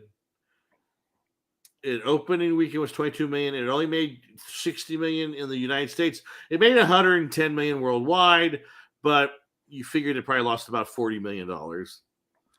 Yes, and then with advertisements and stuff. Yeah. And then you look at Brian De Palma's career, he never recovered from that. The original director was Gore Verbinski.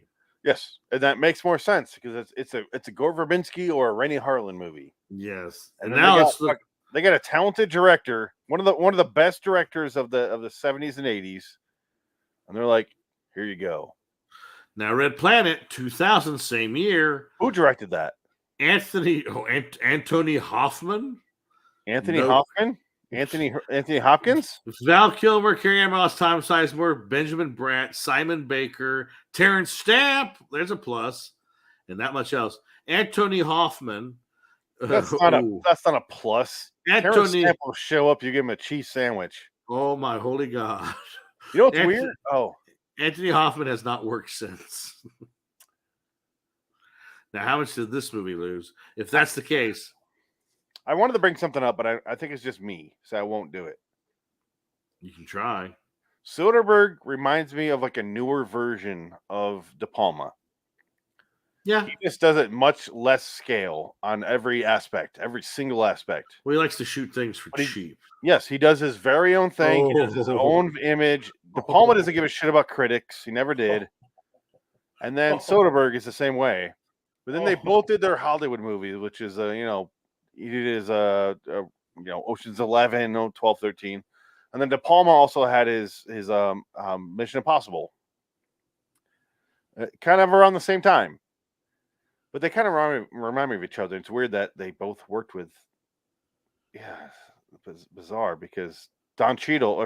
You were saying that Terrence Stamp is in that, and then yes, Red Planet. But he wasn't in the De Palma one. That's why I'm saying it's not really relevant. It's just so many things in my mind kind of went. Boo, boo, boo. Well, Terrence Stamp was in The Limey with Steven Soderbergh. That's what I'm saying. But he wasn't in Mission to He Mars. was in, He was in he the was house in suit. Red Planet. That's Red why Planet, it connects. It's just like my brain. yeah. Red Planet estimated budget 80 million. It made 33 million worldwide. But let's say this: Ouch. Soderbergh, you're no De Palma. I don't know. I might like Soderbergh. I like Soderbergh. I think I might like more Soderbergh movies than I do Brian De Palma movies, though. Have you seen a lot of early De Palma movies, though? Well, there's only like 4. You know what's funny? Michael Good, who we went to school with, obsessed Yes. with both guys. Yes, he was. And that's what I'm saying. They're similar with their style. They're minimalist. They don't you don't ever know the characters that much. No, I'd say Brian De Palma. atmosphere. Brian De Palma, I wouldn't call him a minimalist. I would say he's operatic because everything he does is very big. He's a mix of Hitchcock and He rips off Hitchcock the left and Italian right. dude. Yeah. What's the Italian guy? Sorry. Oh, you're thinking of 8.5 Fellini? No. Not Sergio Leone, No. the Italian guy. I'm thinking of So yeah, so the early Brian De Palma movie is Sisters, Phantom of the Paradise, Obsession, Carrie, The Fury, Home Movies, Dress to Kill, Blowout, Scarface, Body Double, Frankie Goes to Hollywood music video. Yeah, really, yeah. Bruce Springsteen, Dancing in the Dark music video. Oh, he directed Wise Guys. Oh no. Money, yeah. And then Untouchables, he did. That's a great movie. And then right after Untouchables was Mission Casualties of War. Oh, Casualties, yeah, with No, but here's okay. So Brian De Palma is responsible for one of the worst movies ever made, The Bonfire of the Vanities. That's what hurt his career for a time. After I think Casualties of War and Bonfire didn't help. Then he got raised. Wars is fine because you got Michael J. Fox, you got Madonna's abuser. Sorry, sorry, I can't think of his name. John Penn. Yeah, and John C. Penn. And John C. Riley. A 20-year-old John C. Riley. I'm in this movie. Oh, Ving Rhames is in it too. That's awesome. Yeah, no, that movie's forgot fine. about that. Yeah. Well, the problem that was supposed to be his big Vietnam movie, but Platoon came out prior. Hamburger Hill and Full Metal Jacket. So that got lost in the shuffle, and that kind of fucked up his career for a minute. Yeah, but his comeback, no, but the Bonfire of the Vanities was a big fiasco. His comeback was Mission Impossible. Well, he did Carlito's Way before Mission Impossible. I want to say Carlito's Way was successful. I would imagine that's Al Pacino, the height of his powers. Yeah. Box office was 30 million budget, made 63 million plus worldwide, doubled its money, not counting prints and ads, probably made about $10 million profit. But I think that's the movie that really does well on VHS and video. I was gonna say home video. That doesn't qualify for back then. You got to double that, I'd say. Well, sure, 120 yeah, million. probably. 64, double his money. Yeah. So I would say Carlito's Way was a bigger hit, like secondary market. Because I can say myself, I rented yeah. Carlito's Way probably 3 times on VHS. Yeah. I mean, or bought it, or whatever, or watched it on HBO all the time, and cable all the time. So I feel like that's the movie that people buy a lot and have their they'll have Scarface, Carlito's Way double feature. I also really liked John Leguizamo back then. Like I was obsessed with that guy. I don't know what it was. Something about him was like this guy. Al Pacino, I was like, he's bad in this movie. I'm Puerto Rican now. Betty from the Bronx. Oh, I don't care about you. You can tell by my clear accent. Yes. And then Brian De Palma goes on to have a big success with Mission Impossible 1996.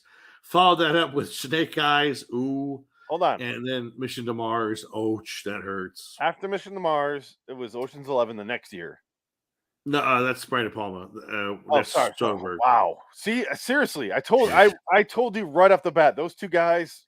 No, okay, unfortunately, so we're talking about De Palma. De Palma wishes he was Soderbergh in 2000 because you're right. He was nominated for all. So after Mission to Mars. It was, what did he do after that? Femme Fatale. 2002 Femme Fatales. Black Dahlia is 2006. Black Dahlia is actually kind of decent. It's not terrible. It's not great, but it's not. And he did like Passion, and he did a ton of weird movies. Redacted. He went back to his 80s, De Palma, which is why I like the guy. He just like went, fuck it.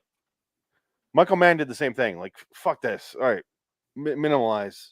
Every single 80s, 70s, 80s director went, all right, let's bring it back in. Well, I don't want to be a part of this Marvel universe. Yeah. Well, it looks like Brian De Palma did a movie in 2019 called Domino. Yeah. A Copenhagen police officer seeks justice for his partner's murder, and it stars the guy from Game of Thrones. Domino. It looks like a Tony Scott movie. All right. But yeah, and then he's got 4 movies in production. Sweet Vengeance, Lights Out, Truth and Other Lies. But who knows? These movies might have been in development for 25 years. You know what Soderbergh movie I want to watch is called The Laundromat. It's his first movie. It's on Netflix. Yeah. Yeah, it's a Netflix movie. I tried watching it. I watched like the first 20 minutes. I got bored. I was like, eh. And you did another black and white movie after that, I believe. I like Logan Lucky.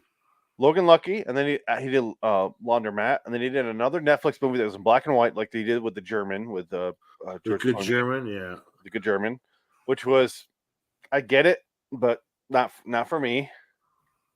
It didn't hate it, but I'm like, oh, you missed some sort of mark, sir. But then he did a new movie. Michael Mann directed that new movie. What's it called? The black and white movie he just did with Netflix. Got nominated. Oh, Fincher? Oh, was it Fincher? Yeah, Fincher did. All 3 of those guys are working for fucking Netflix now. Yeah, Fincher's doing a bunch of stuff. He did Makowitz. Okay, so Michael Mann is also doing a TV show. Yeah, it's HBO Max. He's doing Tokyo Vice. Okay, that's HBO Max. He's also doing something. He did Lucky with Cinemax, I believe, with Hoffman. Oh, Hoffman. Michael Mann did that horse racing show with Dennis. Luck. Yeah, Luck.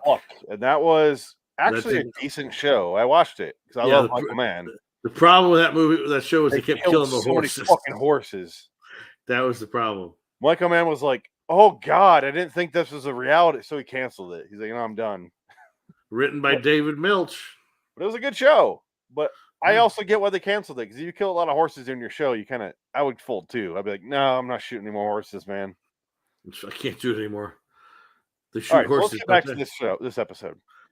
Oh, we just wrapped it up. It was done. Oh, okay. So we're done. That's why we're talking about Soderbergh and Brian De Palma. Well, a couple things I want to show. How is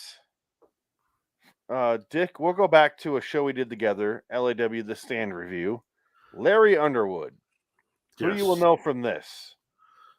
I want you to fuck me, Larry. Different version of the show, but same character. This is Larry. Yes. Larry Underwood, yes. How is he not the younger brother from this show? Because look at this guy. Boom. Yeah, that's wacky. Wow. How is he not the same guy? That's creepy. It's the same fucking guy. Look at this. Maybe. Oh, wow. Yeah, that's creepy. Look at him here. Look at him here. Yeah. How is that not the same man? Maybe he changed his name and got his career all figured out. Hollywood will hire like 7 people that look the same in any given era. Yes, they will. 7 people. The rest of you get commercial gigs. Fine. Have fun there. We don't give a shit. Other than that, we're going with this guy. And how is that not the same fucking person as Beyond Me? Other note I wanted to mention was this is directed by John Lang, who directed. He's still alive. He's born in New Zealand. He's directed. He's got 39 credits. He directed 5 episodes of Power Rangers Megaforce, 3 episodes of Power Rangers Mystic Force, 8 episodes of Power Rangers SPD. He directed Power Rangers Ninja Storm, the TV series, 1 episode.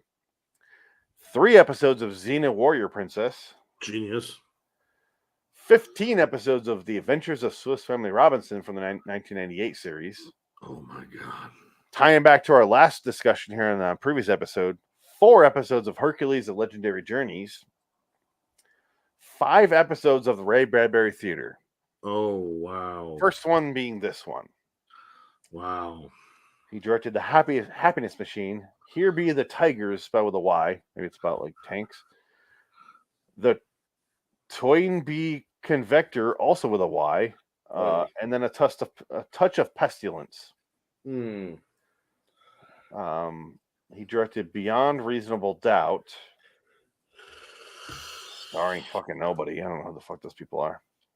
Oh, I've seen a few Ray Bradbury theaters where because they're based on his short stories. I remember seeing one about the car accident people. Nope. There's an episode where this guy, he's a photographer and takes pictures of a car accident. He starts seeing this group of people in the crowd every time somebody dies in a car accident. And he gets obsessed. He's just like, who are they? They're in every picture. They know something. They know. And he runs after him, and it ends up being he gets in a car accident, and they come for him. He's like, no, take me. And it's like they're taking them to the next, like they're the Reapers or whatever, taking whoever dies in a car accident. Fun. It's not a bad story, but the episode's kind of like goofy. They all are. It seems like this is a good representation of the actual show. Yeah, I would say There so. was clearly a ripoff of a Twazone episode, but boring. Because Elegy, I really enjoy that episode. Yeah. It's a fun little episode. This one was so fucking boring. It reminded me of, it was like the Cage of episode of Star Trek. Really? It was an episode they didn't deem worthy to show to anyone until 20 years later. Well.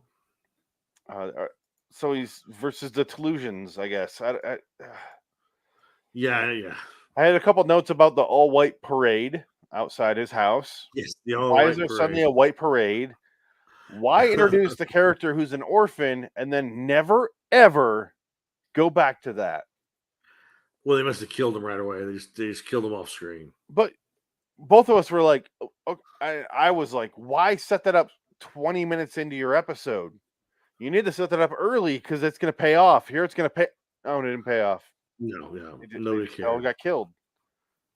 And here's a question. If you're just going to kill him, just kill him. Why do this whole mental manipulation thing? I don't get it. What's the benefit? They needed something more. That's what I'm saying. The benefit is you get to watch the movie, the show. In the reality, let's loiter in Wonderland if we can. It's the name of our fucking network. Let's loiter in this Wonderland here of this story. Why are they doing what they're doing if they're just going to kill him? I don't. Right. There's no point. It angers me to no end because there's 0 point to what they're doing. They like to play with their food before they eat it. But show that then. If the point is torture or mental manipulation is the torture and they get off on that, fucking show that. Right. There's 0 point to what they're doing.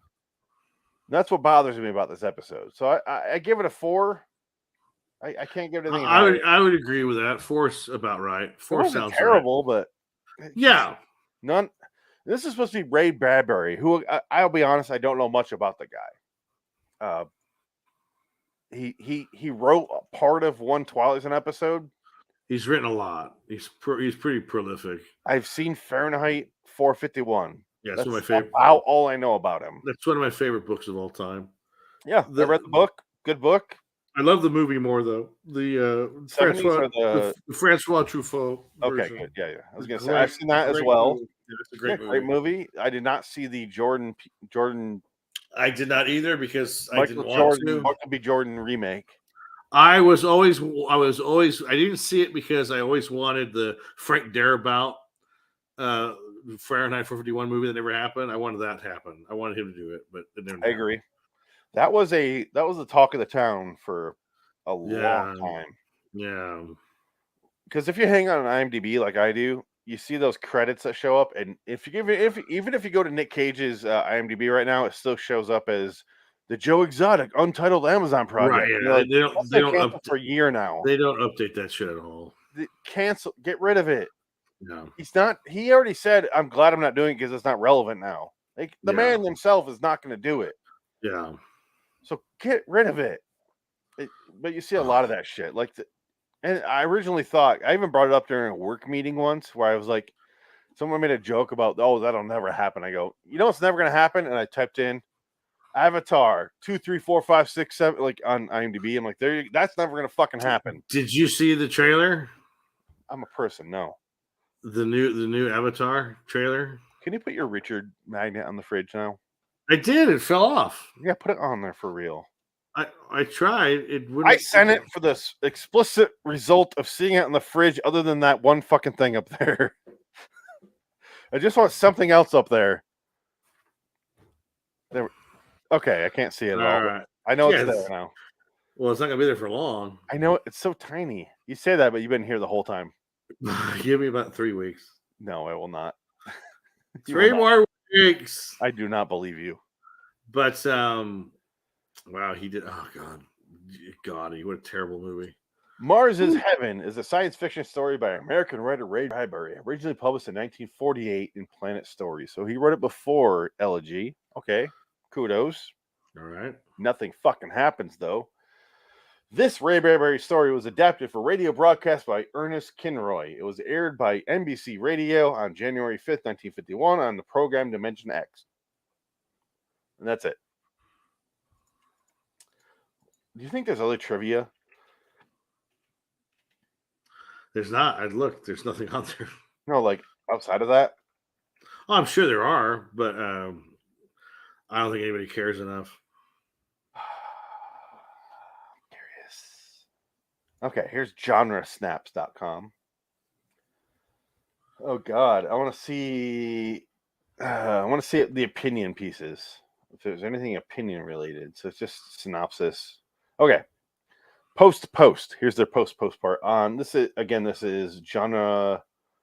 genresnaps.com. Never been to the site before, but here we go. This is like their synopsis version. Pointless duplication. In the story, Black's mother died 26 years ago. He is now 26 years older. The townspeople say that the year is 1926.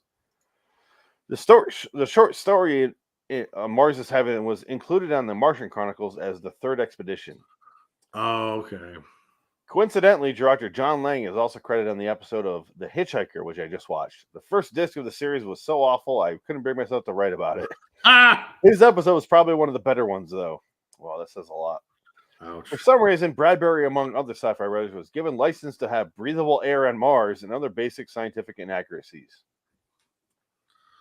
Hey, come on, give the guy a break. Someone, D. Gerard, commented on the site here back in 2021, so last year, November. In the immortal words of Captain Black, that is impossible, not to mention pointless. We are left to conjecture one of the several scenarios. Somehow the Martians, in quotes, probed their minds, then cut out those memories, reconstructed their earlier lives, but why? Are the reconstructed families also aliens, shape-shifting aliens? And given the vague but obviously final ending, again, what to make of it?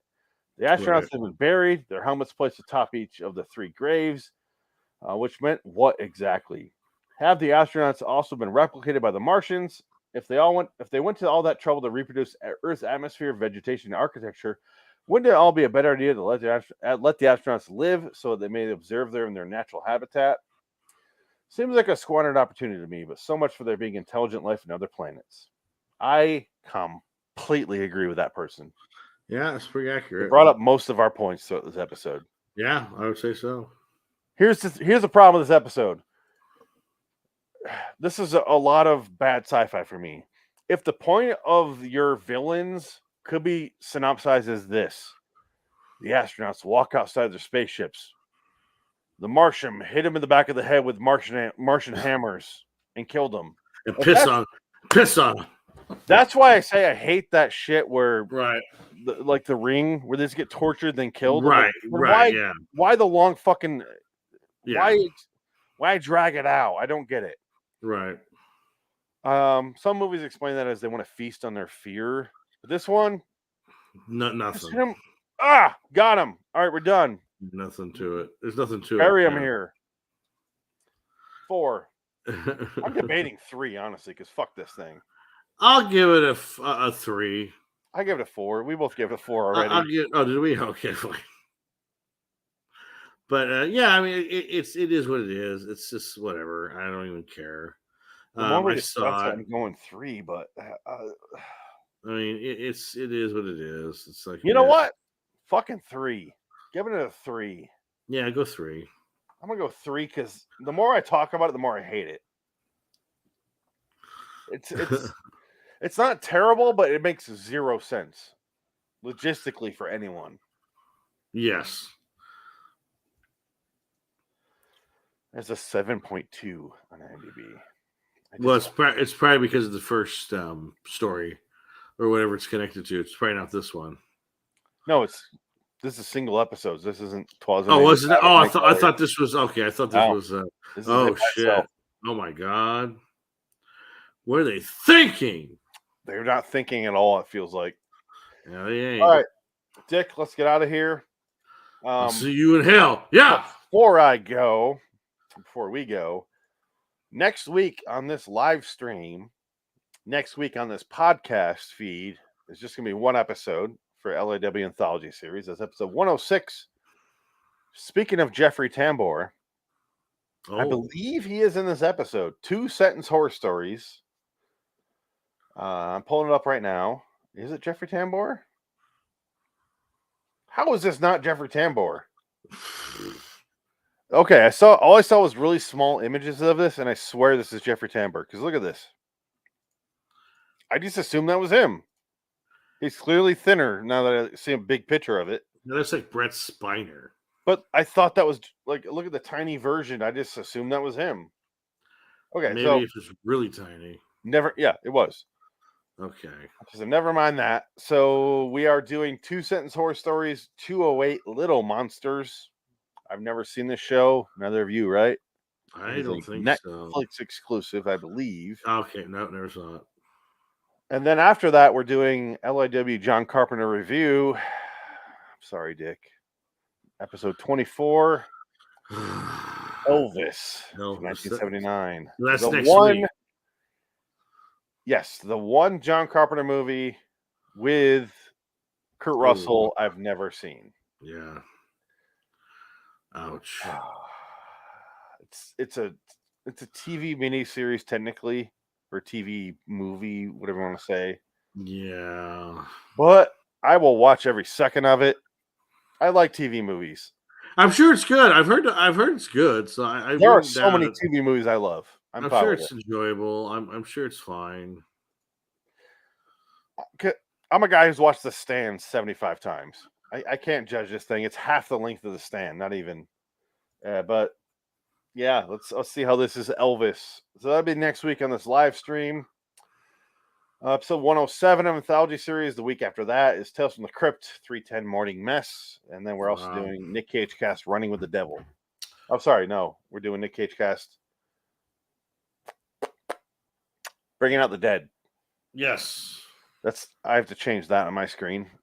But we are doing Running with the Bringing Out the Dead. Running with the Dead. So it's Bringing Out the Dead and Running with the Devil.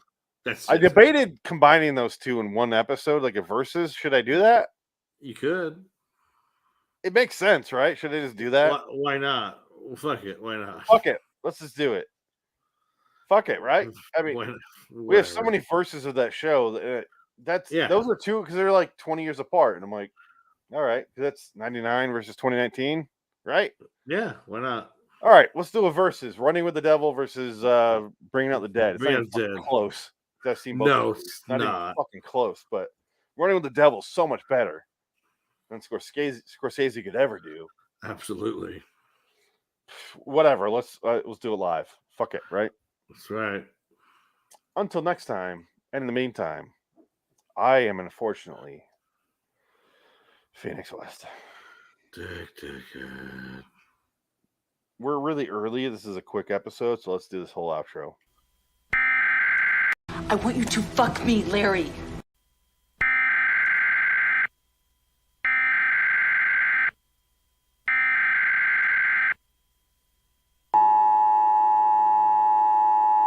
Citizens of Wonderland, rejoice in the fact that we have covered another episode on the podcast. Go to liwstudios.com for more videos and podcasts. Subscribe to Loitering in Wonderland on YouTube. Search on Amazon for books by Richard Pierce. Until next time, and in the meantime, we are Phoenix West, Dick Dickett and Jansen Carlin. So long, citizens. All hail our glorious leader.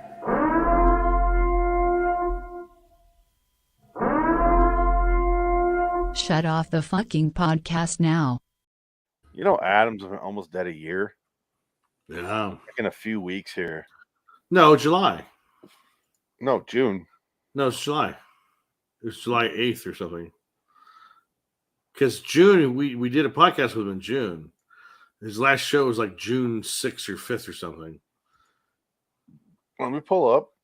Yeah, because I know we did one in June together. And then for 3 weeks, 4 weeks, he didn't. Oh, it was July. Okay.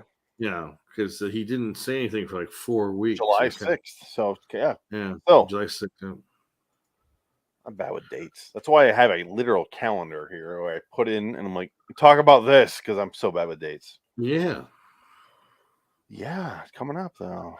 Yeah. And he's not here for Elvis, which is a show. It's his fault. God damn it. He should be fucking experienced this with us. He never watched Elvis, like any of us, because he's a person. And, yes. Yeah, this is going to be interesting. All right. Bye. Bye. 2-sentence horror stories. Yay. Inside number 9 in 2 weeks, though. Or no, next week, 2 weeks, 3 weeks. Is it? And then Beyond Belief in 4 weeks. Oh, shit. Really? That's it? June 10th or 11th, whichever day. Man, I kind of miss it. Bye. Bye. I was ending the podcast.